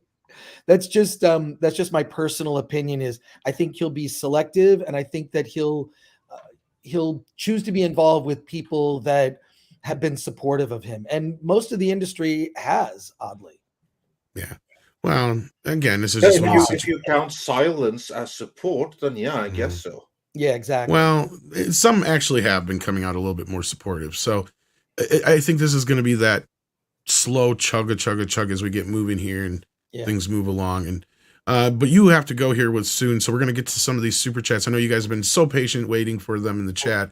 We appreciate it. Were you going to say something, Culture? Yeah, unfortunately, I have to slide out before you guys get to these. So I do appreciate everybody having me here today. And I don't necessarily offhand see any for you specifically, Culture. Of course not. So, but we love you just the same. So hey, I had a great time. So Thanks for having me today. Yeah, it is great to hang out with Chris and everybody. I love these types of thoughtful discussions when it comes to issues like this. So thanks for being here, everybody. And thank you for doing that research for me as well. So check out Culture's channel. I should be over there tomorrow with him on our Tuesday tirade. That's right. Looking forward to that. Everybody have a great day. We'll see you soon. Bye. Take care, Culture. Later. Take care. Later. And then we got our first one for Chris here is from Borg Porg. So yes, we're going to get these a little out of order. I'm sorry. 6 is going, no, but because she keeps track of everything for us. But yes, this is for Chris. He says, had a blast hanging with you and Anna last night at Hilton during celebration. Glad you got home safe. See you at LA Comic Con. Oh, yeah. No, it was a blast. We hung out in the lobby of the Hilton. We watched the basketball game, had it on in the background and just talked nerd stuff. And it was a blast. It's just, that's kind of why I like to go to Star Wars Celebration, is really just to hang out with other fans and just like talk Star Wars, old school Star Wars conventions. Conventions are back. I mean, and I would also say, not only are they back, what was interesting was that there was a mask mandate for the convention, yet almost no one was in masks. It was, I would say, more than 80% of people had no masks on. There were like 20% of people walking around in masks, and loudly on the announcer during Star Wars Celebration, they'd say, "This is a masked event. You must wear a mask." And the majority of people were not doing it. I think that, that's an Orange County thing. People are just kind of over it. And, but it was a blast. And Star Wars Celebration is not every year. So I bought these tickets in 2019. So I was really happy to be able to go. My girlfriend and I went. She likes anything that's Baby Yoda. She's on board. So yeah, it was great. Yeah. So that was awesome. And wait, Latino Slant, can I say this? For $4.99. Hey, Paulie, thank you. Chris Gore, give me your top 3 movies of 2022 so far. I'd say that's, let's see, RRR, which is currently on Netflix and also playing in theaters on June 1st. You should see that this Wednesday. I would say Top Gun and The Northman. Those are my 3 so far. Thank you for putting The Northman in there. I was like thinking you better put that in there. Yeah, no, those are my top 3 of 2022 so far. And there's only 3. It's not like there's like one that I enjoyed aspects of the Batman, but I can't put it on a top list just yet. I can recommends. Thanks. Yeah, I can put Sorry, it on Andre. top list, but top list of most disappointing DC movies. I can put it there. This is top true. List of worst Batman films ever made. Yes. I know that's going to piss some people off. You know what, Chris? Yeah. I would argue it's probably the worst Batman movie ever. Well, I don't know if I agree with that, because Batman. Yeah, I wouldn't put it that far. But I don't know. Batman and Robin is still more comic accurate than this movie. Not only that, there's more to get out of Batman and Robin than the Batman. See? Culture. It's got some Script silly Doctor and I stuff. have talked about this before. So It has some silly stuff, but it doesn't have pretentious opening voiceover with like bad allegory and weird descriptive language. It's yeah. I mean, it's paying a lot here's of the other part homage too. to the George 50s Clooney's far and more 60s charming Batman. than Robert Pattinson ever will be. So, as smug as he is, you are correct. And I owe Culture an apology because we do have one here for Culture. We'll get to that. Well, it was just he was brought up in it. And well, of course, then we have this too. For Culture Casino specifically, does he? Oh, never mind. Thank you for the laugh, Mr. Tickle Trunk. We appreciate that. Let's see here. We did have a couple more here. This is the one I was referring to. Dash Attack says, Culture has assured me early screenings of Jurassic World 3 are stellar. I knew Trevorrow would right the wrongs of Star Wars. Can't wait. Happy Memorial Day. I don't remember Culture saying this, but okay. But I will pass that along to Culture to hopefully make him smile today. But and then Mecha J says, I'm with Chris Gore on this one. There are rumors that Johnny was to play Gomez Adams on Burton's upcoming Addams Family series that turned out to be fake. Yeah, this new series coming out, I was kind of excited, and then all those hopes were dashed pretty quick when we kind of got more idea of what it was going to be. But yeah, I don't know if anybody has a comment on this, but Chris, that was he says he's with you on this one. Yeah, so. I there's a lot of like, I mean, I wish a lot of this stuff would happen. There's a lot of things, but it's not. I'm glad Mecha J agrees. And thank you for your support of the channel. Yeah. Then Black Wolf Inc. says, hail to Midnight's Edge and shout out to Chris Gore. I was in college when you were doing DVD Tuesday. I can never say it right. Sorry. For him, Attack of the Show. And when you appeared on Heroes with John Schnepp. Yes, rest in peace to the king of all sweaties. Miss him badly. I miss John a lot. I knew him, since the early 90s. Brilliantly creative. I mean, he's just amazing. And yeah, I miss John a lot. So what can you say? And I appreciate like DV Tuesday. Yeah, that was fun. I mean, I hope you'll check out the Attack of the Doc movie, which is a documentary. Can't wait. Attack of the Show. It'll be coming out. We're going to be screening it at San Diego Comic-Con. It'll be out in the fall in a Blu-ray special edition. And I hope you check it out. And I hope it brings back some memories of that era. So yeah, thank you, Black Wolf Inc. Absolutely cannot wait. And then Rave Girl said, happy Memorial Day. 55% of the audience for Top Gun was over 35 years old. Yes, I'm not surprised. Yes, Hollywood, we actually spend money and not woke Twitter trolls. Yeah, not only that, that's the part of the audience that actually has some money. Yep. And they'll go back and see it a few times if they like it. Yeah. See? So yeah, with that, we only got a couple more minutes with you, Chris. So was there anything that you wanted to touch on that's been going on your side of the things news-wise over a film thread, or anything over there you want to talk about, or anything you want to discuss real quick before you have to head out? I mean, not much. I'm sort of relaxing this Memorial Day. Like I say, I'll be going to see Top Gun again, which is going to be fun. My girlfriend hasn't seen it. It's always fun to see a movie like that with like someone who hasn't seen it. So that'll be a blast. And yeah, and thank you, War Monkey. Looking forward to seeing the Attack of the Show documentary. You can see there's a teaser trailer that's on. You can just Google it, Attack of the Doc movie trailer, and you can see a little teaser trailer. But I'm excited to be able to screen it for the first time publicly at San Diego Comic-Con. It's not going to be part of official San Diego Comic-Con. It'll be at a venue outside, but outside of the convention center. But yeah, excited to do that. And then I would just say, if you want to get a taste of indie movies, it's always the drum that I beat is like, you got to see indie films. Balance your mainstream movie diet with indie films. Check out our awards event, Award This, where it's an award show that kind of makes fun of award shows while actually doing an award show. And we've got all sorts of categories like best indie sci-fi, best indie horror, best, we have a WTF, like what the fuck is this movie category, for movies that don't even fit any category, pop culture documentary, a lot of great stuff. So if you watch that show, which is 2 hours shorter than the Oscars, about half as long. You'll discover a lot of really cool indie films. So I just recommend go over to the Film Threat YouTube channel and check out Award This. And then I'll be live streaming Wednesday night. We do a show called Hollywood on the Rocks. So check that out. And I'll be doing that. It'll be a abbreviated version because I'm going to see RRR in the theater.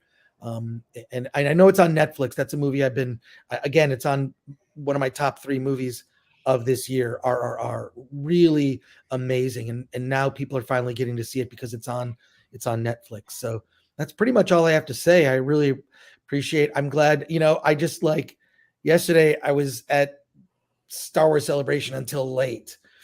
So apologies for being late. No, I was even it's surprised you were totally even able to show up, man. So we appreciate it because, yeah, it's being a holiday. I wasn't sure if you were gonna. So no, I appreciate it. I'm glad you guys are doing it. So it's awesome. But Andre I'm very wouldn't not happy, let me not do Very it. happy to say that ever since we started, we have had a show every single Monday, Wednesday, and Friday since the beginning, regardless of whether it's New Year, Christmas Day, Easter Day, Norwegian Constitutional Day, or any other day. He's not kidding. Nice. That's great. Well, I appreciate being a part of it and being able to just talk to your audience about stuff that I'm up to and throw my sometimes controversial opinion in the mix. So thanks again. Oh, we're glad to have you here. So that's Yes, awesome. it's a highlight of the week. Check out Chris Core's Film Threat. The link is, of course, in the description, as always. Yes. Great. And I can hear the lawnmower, Tom. Yeah, I warned Andre about it, so that's why I've been a little bit more quiet than normal. Sorry about that. Well, you can probably hear my children laughing in the background here, so I'm not want to say anything. That's much more joyous than the lawnmower, I'm sure. This is true. That's great. It's the timing, of course, that is impeccable. But thank you, Chris. As I was saying, this is a highlight of my week, especially in these day and ages when we have very little to look forward to in the franchise and genre, entertainment realm. Monday mornings getting to hang out with you is always a pleasure for me. So thank you. It's also an honor. So yeah, thank you, sir. Thank you again. And you're right. I just think that, the way I kind of white pill myself constantly is just to balance my mainstream movie viewing with indie films. And that just sort of, that's puts things into perspective and gives me something to look forward to. And so I recommend that everybody do that. There you go. Every big franchise movie, you got to go see a couple indie movies and support the indie film, because that's where really creative stuff happens. But thank you again, gentlemen. I will see you soon. Take care. Have a happy Memorial Day, sir. Okay, and Take everyone care, in the chat, do happy Memorial Day. Thanks again. Later. Bye. Take care. And we have Monkey Jeebus, who has now become a new member. Thank you so much for that, Monkey Jeebus. We appreciate that. That helps keep the lights on here. Indeedy do. Rambam 3000 says, Pirate Guy could still lose. This is true. Watch Hannah Wallen's video on Honey Badger's YouTube channel to see how. I haven't yet, but I can almost imagine part of what they say. And this is part of the reason I've been saying a lot of stuff too. And, some people are curious why I say it. They're like, why would you think? It's like, because this is a very tough case for Johnny to win. There's a small purview of things that he has to prove that I'm not convinced myself personally that he's been able to do, but on the other side of it, her team has not done the greatest of jobs, but well, actually, I think that her team has done as good a job as they can humanly be expected. Exactly, yeah. What they're working with. I mean, this is something that no one should really hold the client against the lawyer, because it's part of their job description. So Elaine Bredehoft, Ben Rottenborn, and whoever else is there, they're all doing their jobs. And in another universe, it could be them representing Johnny with well, I think Tug put it best when he was asked, well, don't you hate Elaine? And he's like, why would I hate Elaine? She made me famous. He's like, no, they're just doing their job. They're doing the best they can with what they have to work with, basically. Exactly. Yeah. So, and also, I don't think that they have done a bad job at all. Just look at what they have to work with. Look at who their client is. Their client is a mad person.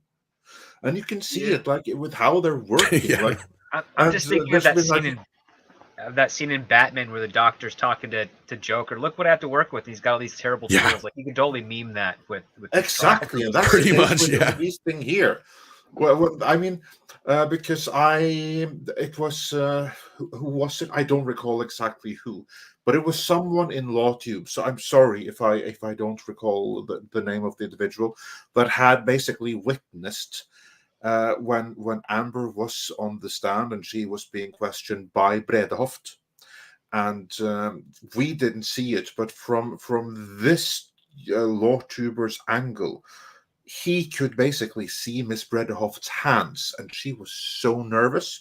She was like practically tearing her skin off and everything, because she was questioning Amber, and whether she was worried about how badly Amber was going to chew her out afterwards, or if she was worried that Amber was going to make any more mistakes, like bringing up any more people, like she did Kate Moss.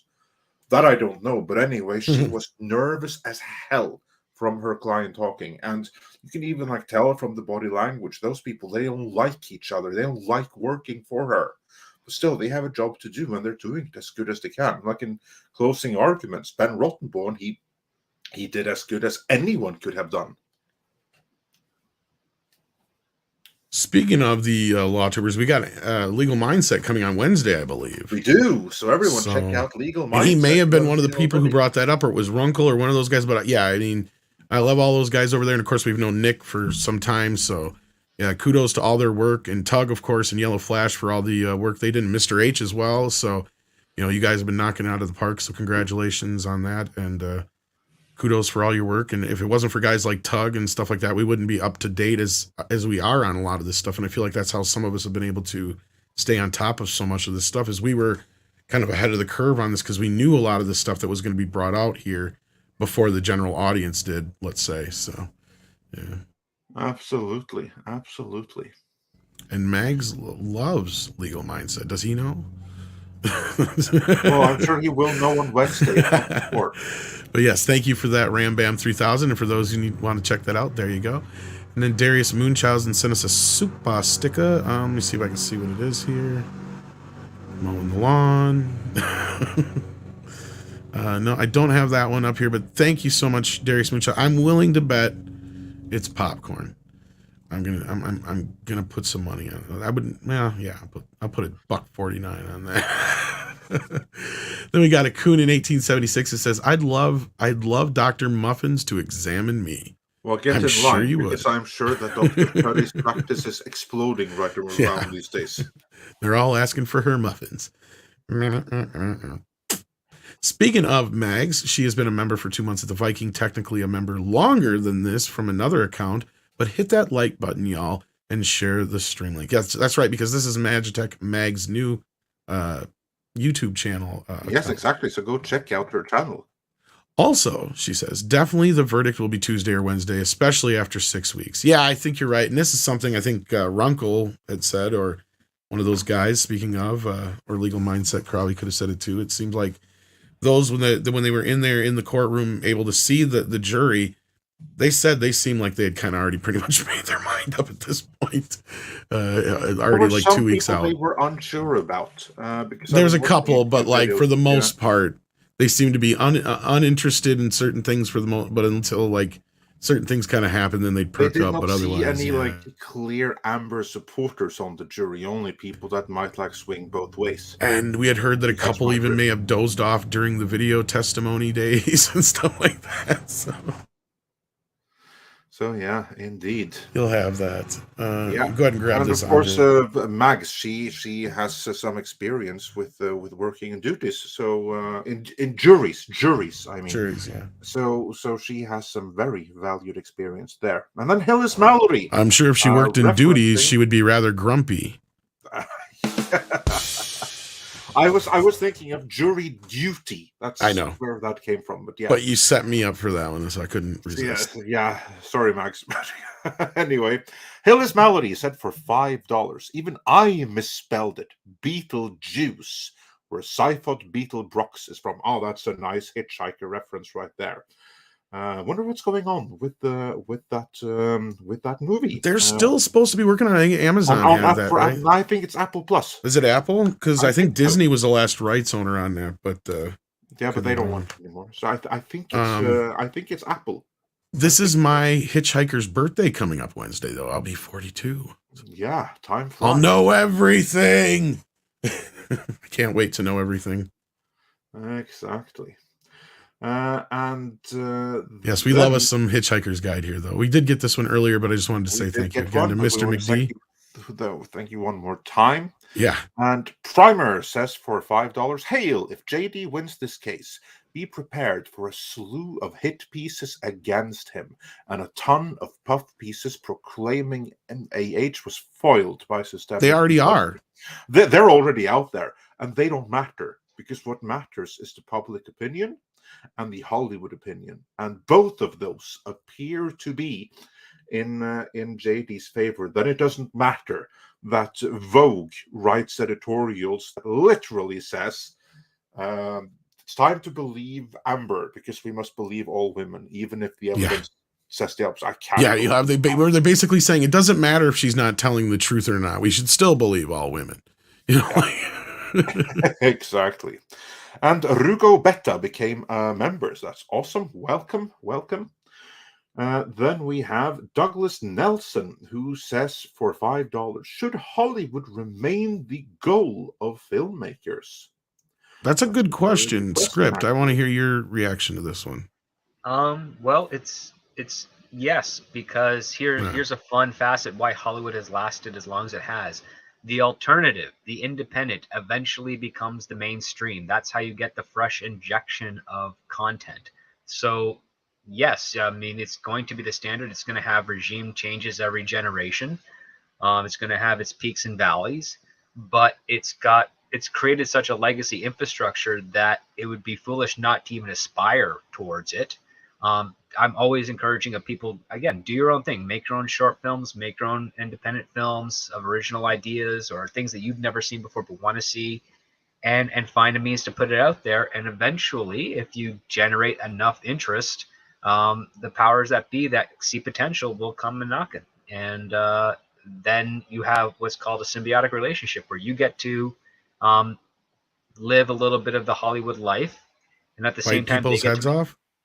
There's that, and then at the same time, you get to make some more risky and financially secure films, or at least budgetary wise secure, compared to trying to secure finance yourself, which is difficult to do on the independent side of things. You said symbiotic, so I was instantly thinking about Venom biting heads.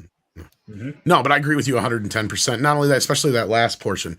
Because you can, make all the independent films in the world, and it doesn't matter if you don't have the advertising budget and marketing structure that Hollywood has, right? Like that's really what makes them who they really are as far as the machine.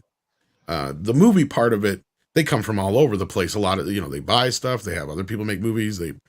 Some movies are independent, and then, like you said, they become a mainstream film.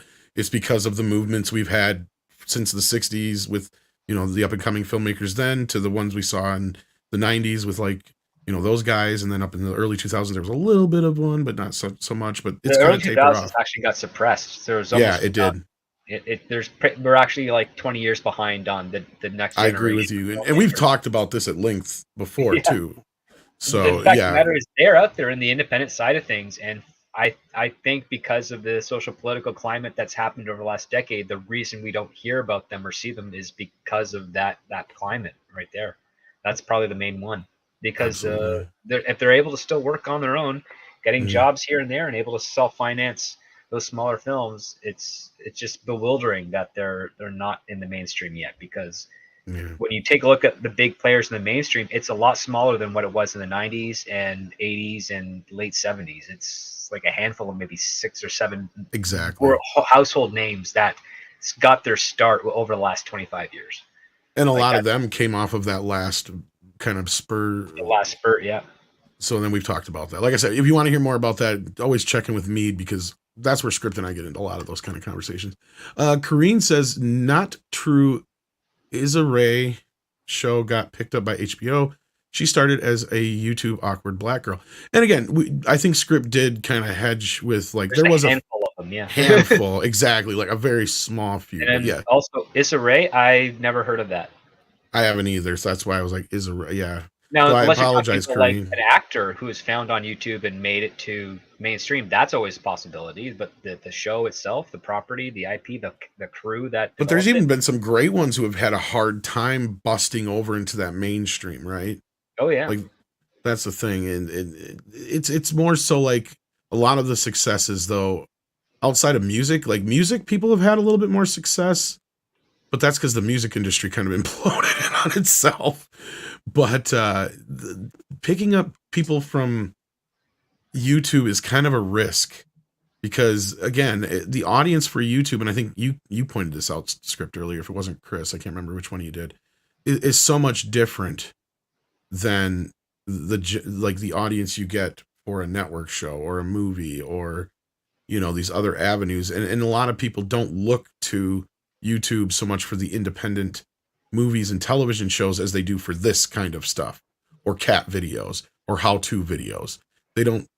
I mean, YouTube is not utilizing themselves in a way they could be, let's be real, but the Red Tubes or the YouTube Red or whatever the hell it was a complete fucking YouTube disaster. Red. Yeah, and that sounds like something completely different. Yeah, and that's the thing is they needed to here's the thing is YouTube could be like they could change shit overnight and be like the one competitor that Netflix and Amazon and those guys didn't even consider in the streaming wars because they already are the kings. And nobody's really talking about that fact. They have the biggest, commercial built structure already to where they didn't have their mistake was making it a premium service when it should have just been, no, we're doing YouTube stuff and it's free because we're free. That's their structure. And I think Script, you made similar points. Yeah, then it better be their own original program. And I know you have too, Andre, too. And that's the thing is they could have at any time. And that's the mistake they made. And at that point, it was too late for things like Cobra Kai. They had already kind of buried the snake, right? That was the problem. And even though it had the audience found it, it wasn't until it hit Netflix that it became the phenomenon that it was. Because Andre and I and others in the sphere were beating the drum about it, trying to tell people, check this show out. You won't believe how good it is. And I was, telling everybody it's the greatest fucking show there is right now. And it wasn't until Netflix that other people were talking about it. Yeah. So you do have that. YouTube could if they wanted to, but opportunity missed. Moving on, Primer says for $5.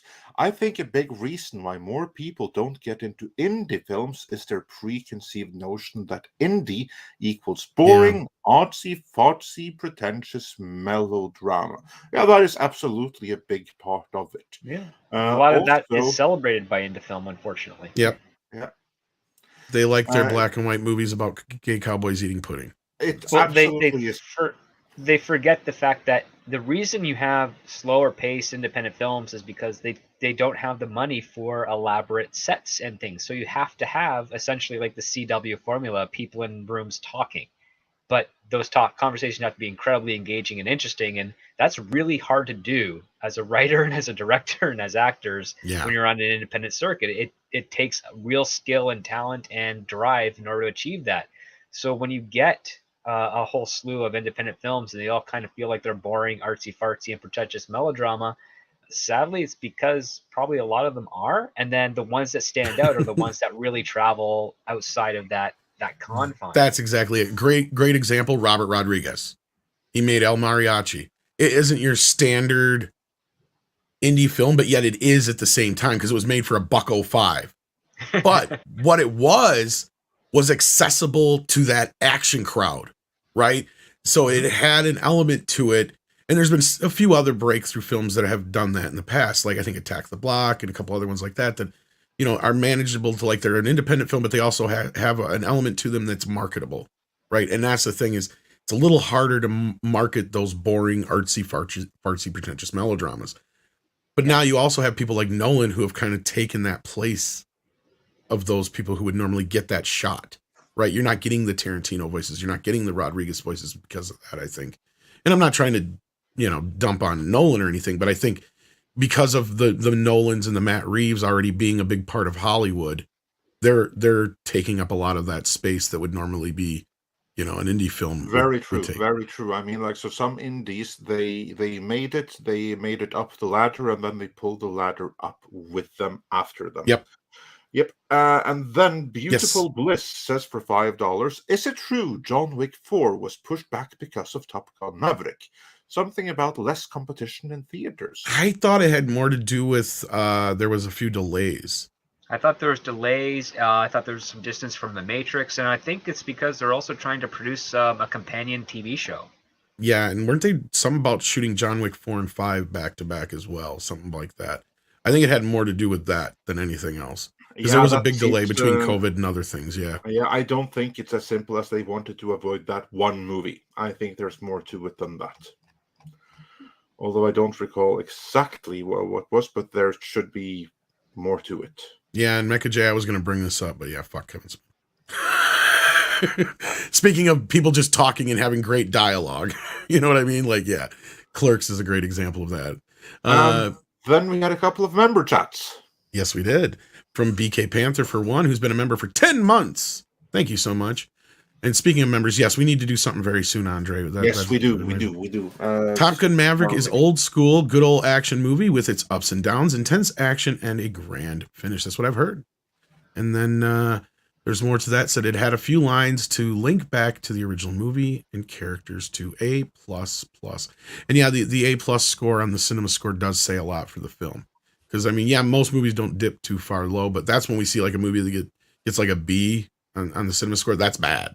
That's very bad. Member chat says, Billy D has been a member for 14 months as a Midnighter. Thank you so much, Billy D. We appreciate the support. Michael Strelitz sends in £5. It says, what is the age rate that saw Top Gun? 15, 20, 21, 35, 40 upwards? So older, who buys? Yeah, I think we covered this a little bit, and a large portion of was the 35 plus. I'm not surprised, but yeah. But you give them something to watch, they'll go out and watch it. Yeah, I would also think that actually 35 plus, I'd say 40 plus. Even still, I mean, the thing is, we got to remember the video age, and Top Gun was a huge video seller for those. This is true. Latter years of the 80s. Command, and speaking of VHS, Command at VHS says, I'm so sick of The Rock being in everything. You know what? Me too. Yeah, I don't hate the guy, but cooking or something. I've been a little rocked out. Even Geode makes me think of The Rock. Speaking of, here we have Dwayne. And Dwayne Olson says for $10, I've avoided Trek for the last decade because I didn't want to ruin the good memories of my youth. Just watched Strange New Worlds yesterday. Strange New Worlds was good Trek. Kurtzman might ruin it eventually, not yet. Movie? I've heard the same. I'm going to start watching Strange New World soon here. I've also heard from people that I trust to say that it's surprisingly not that bad. What did I warn you guys about? What did I say? Well, you said it wasn't Kurtzman. It was Akiva Goldsman who's doing that. I said that the showrunner. Yeah, Kurtzman's not. This might be the one that people are like, it's not as divisive. I said this a few times over that it's going to probably feel the most Trek. I've heard some things behind the scenes that made me believe this. I'm going to give it a shot too, obviously, because you're making me. It's not real. It's better than Discovery, but that's a very low bar. And it's not. Yeah. It's still. It's not going into Strange New World territory. We're actually getting a lot of references to TOS. It's really a derivative take. Anson Mount does his best to try and make some life into his role, but we're not getting anything special out of this show. Let me put it to you this way. This is what I expect out of this. If Star Trek is grape juice, right? And Discovery and all this other crap we've gotten out of it has basically been grape flavored drink. Strange New Worlds is probably the equivalent of grape Kool-Aid. In between. Like, does that make sense? It's not as bad as the grape drink, but it's not anywhere near the original. That's what I'm expecting to come out of this with. But that's what I kind of been hearing from the start, though, is that this is the least of that has anything to do with Kurtzman's bullshit all over it. So I'll be interested to see what we all think about it. Yeah. And Chato's been watching it too, so maybe we can get him involved in that. Absolutely. And now we have STR Red Bull saying for $5, Beetlejuice 2 producer Plan B Entertainment. Keaton and Ryder replacing roles per deadline and screen round in February of 2022. And yeah, we covered it as well. I brought that up. So Beetlejuice 2 is coming, but is Johnny Depp in it? And Tim Burton is the other question too. I haven't heard anything about him. Exactly. That we do not know yet. But yes, we know that the movie is in development. But thanks for bringing that up and for supporting us. And there's nothing wrong with Kool-Aid 6, but I was just trying to create a graph in your mind. Yes, you can like grape Kool-Aid, but it's still not grape juice. Exactly. And Yes. then Whoops. Sorry. I just tried to unclick that. And then the DCV Titan says for $5 Canadian, Johnny should go on Rogan, then Tug, then other YouTube channels that were behind him, and after that have mainstream beg for it. Rogan and Tug, I can see That would be happening. awesome. That would be awesome. I can see it happening. Here's the thing is Johnny's lawyer is in touch with Tug. We know this now.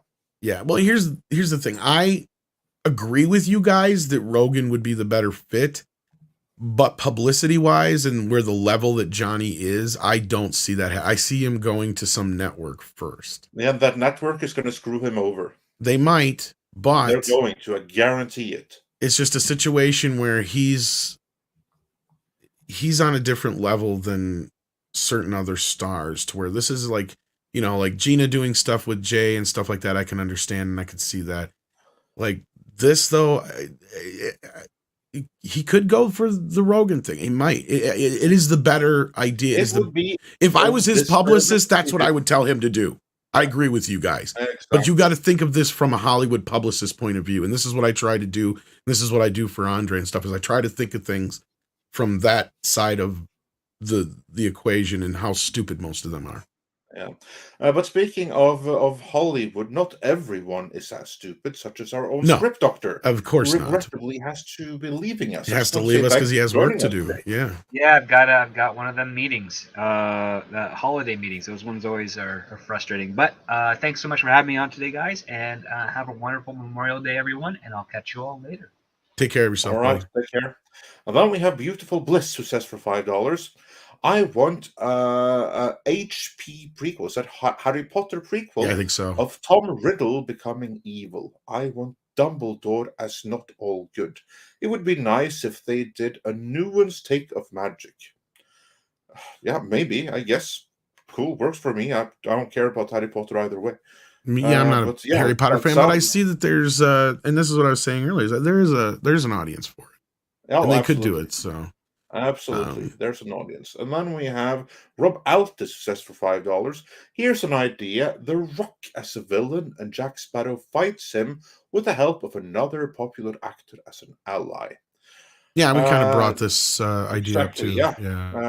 I'm very happy to have The Rock in there, provided that it's as a villain or a supporting character. He can't be the Sparrow replacement. That would be the worst idea ever. That would be done. Now we have Primer, says for $2. Johnny would be a better Tooth Fairy than The Rock. Probably.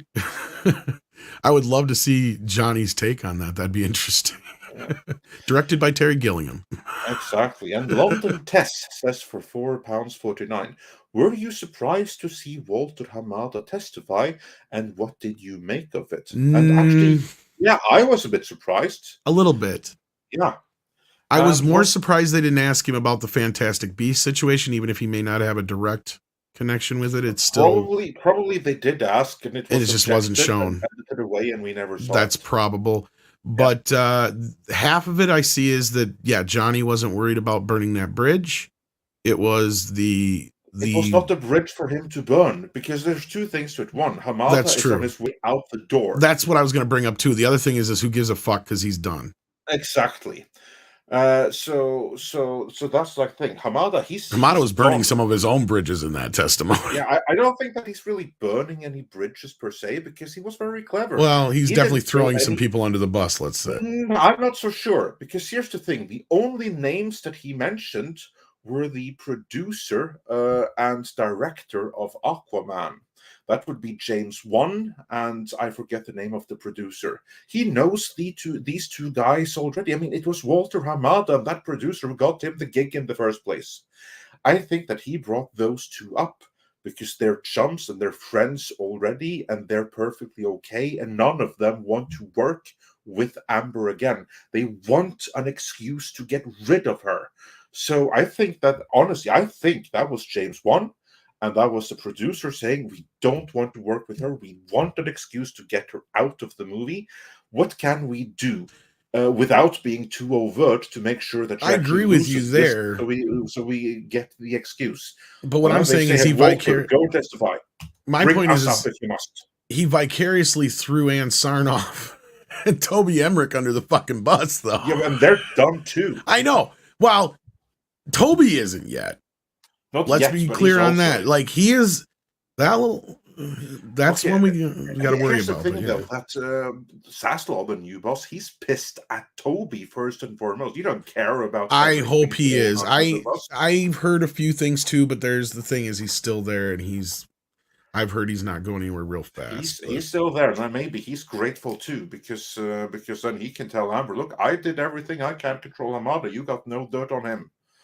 No, I agree on that angle. I'm just saying, like, as far as the whole him testifying in her behalf, though, my point originally was, though, that was the final nail in the coffin as far as her whole case, right? Because that's probably why Elaine didn't even concentrate on her countersuit in the final argument, because she knew that Hamada's fucking testimony just kind of blows each and every hole in that. Like, there's nothing like that obliterates it.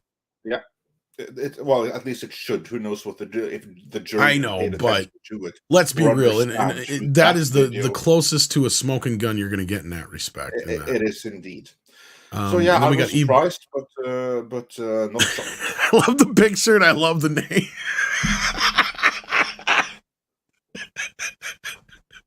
He Barlow's rotten crotch. 5 pounds. I love the picture. I love the picture.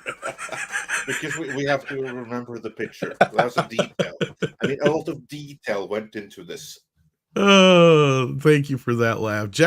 Pirate 6. Jack Sparrow has to wrestle a rare amber stone from a pleading mackerel at a flappy fish market and toss it into Davy Jones's locker. And he's got a jar. And guess what's inside? John Apocalypse says Depp would make a better Clayface or Mr. Freeze. I agree. Yeah.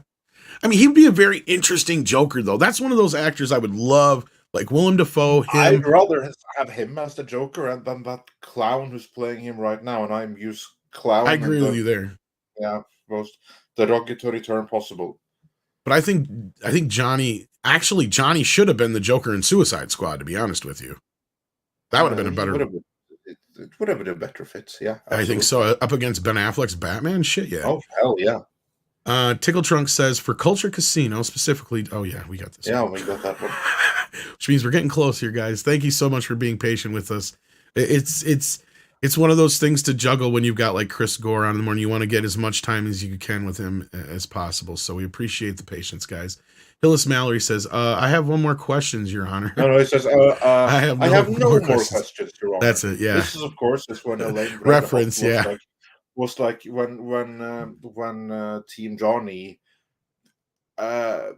objected to her every single question because she was asking the same question over and over and over. That was annoying as piss. Yeah, and even the judge had to tell her that you just adding what, if any, doesn't actually change the fact that you can't ask that question. Yeah, that was hilarious. The other fun one I liked, we're not going to get into this because there's so much. We're going to talk about this stuff Wednesday, I think. For sure. On Wednesday, maybe we have a verdict. And then Pete Den had to remind me that the problem is knowing everything is that you have nothing to think about except death and darkness. That's so true. Happy thoughts on a Monday. Speaking of, Grau On says for €10. Bon lundi à tous. And I'm so sorry, but French, I can't master it, but I know what it means. It means happy Monday to everyone. Been down with tonsillitis for more than a week now. You guys make the discomfort bearable.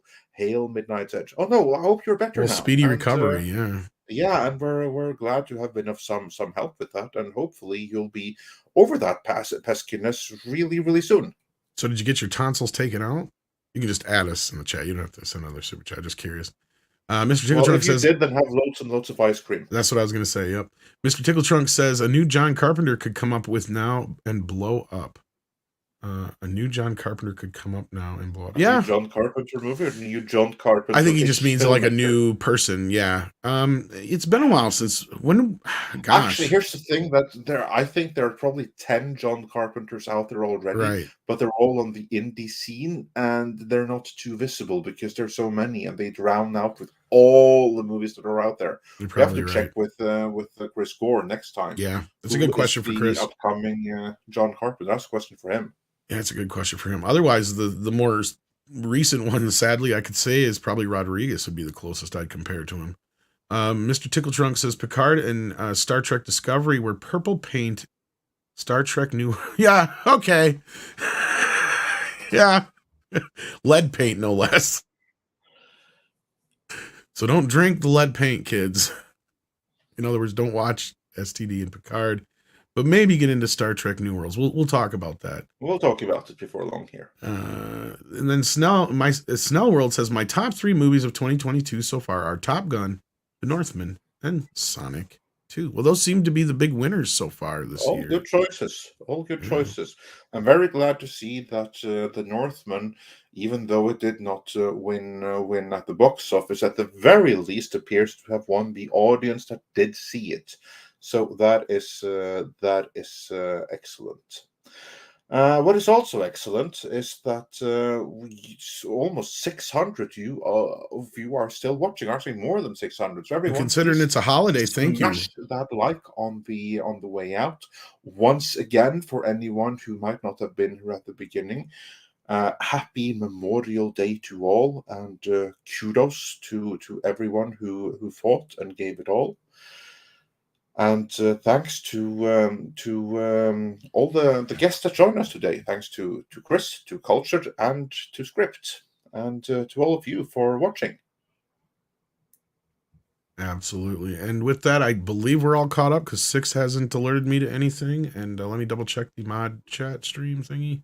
Yeah. But I think Dwayne we're Olson good. says that it's time for marinated marsupials. And yes, it is time I agree. for water marinated marsupials. Right after this, Hillis Mallory, so well, I'll do it, says for $2, any thoughts on Bob's Burgers? Yeah, because there's a Bob's Burgers movie out. Quietly released.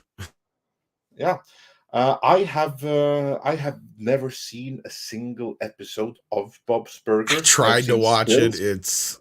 And to me, it's just maybe if I give it a chance and I watch a few episodes, it's the best things ever.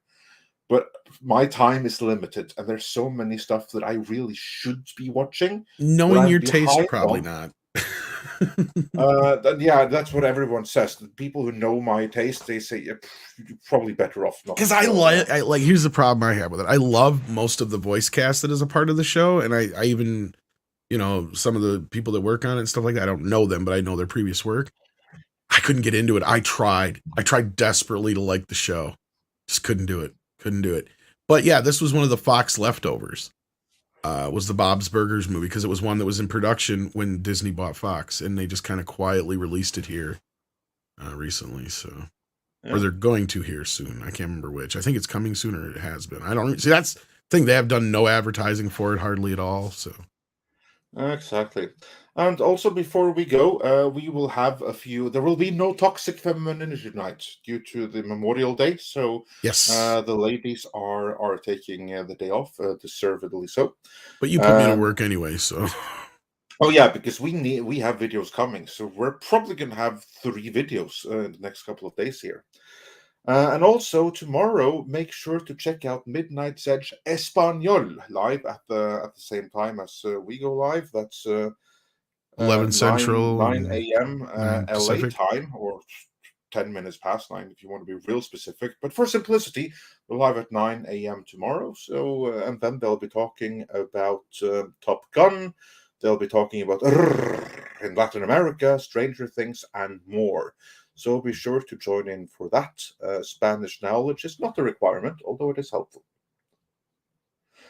Indeed. And yes, join us Wednesday, where we should have Legal Mindset with us, and who knows who else might pop in for that conversation, because, yeah, I have a feeling that's going to be a very JDAH heavy day. talk I about think things. so. I think so. Especially since we might, if all the law tubers are convinced that we'll have a verdict by then. So Yeah. we shall see. The jury will. I'm not so sure about tomorrow, but I think by Wednesday morning we will. Yeah. Yeah. Maybe it'll drop when we're live. I'm How fun hoping would it'll that be before we're live. Yes, that's It my. would suck if it's just after. Yeah, that's usually the way it goes here. Because as soon as we're done with the show, that's when all the news drops. But speaking of that, yes, Wednesday also we'll have 4K for you. We got some great news to talk about then. Looks like Chucky is coming to 4K. I can't wait to talk about that. So yeah, until then, kids, take care of yourselves. And oh yeah, don't forget Mead tomorrow as well on Tuesdays. Don't let me forget that. It's a totally different channel for those who've not checked into it. Exactly. Yet. Yes, and it's Tom's birthday on Wednesday. Oh, it we'll is. see if we do a separate stream for that, 42. or if we mix it with Merge. I think we may do a separate stream for that due to the special guest and topic for the. Yeah, we'll have to see how it goes. We'll see what we do with that. But yes, and now it's time for water marinated marsupials. Trying to find it. There it is. Koalas in the rain, koalas in the rain, no fucks given. Koalas in the rain, koalas in the rain, no fucks given.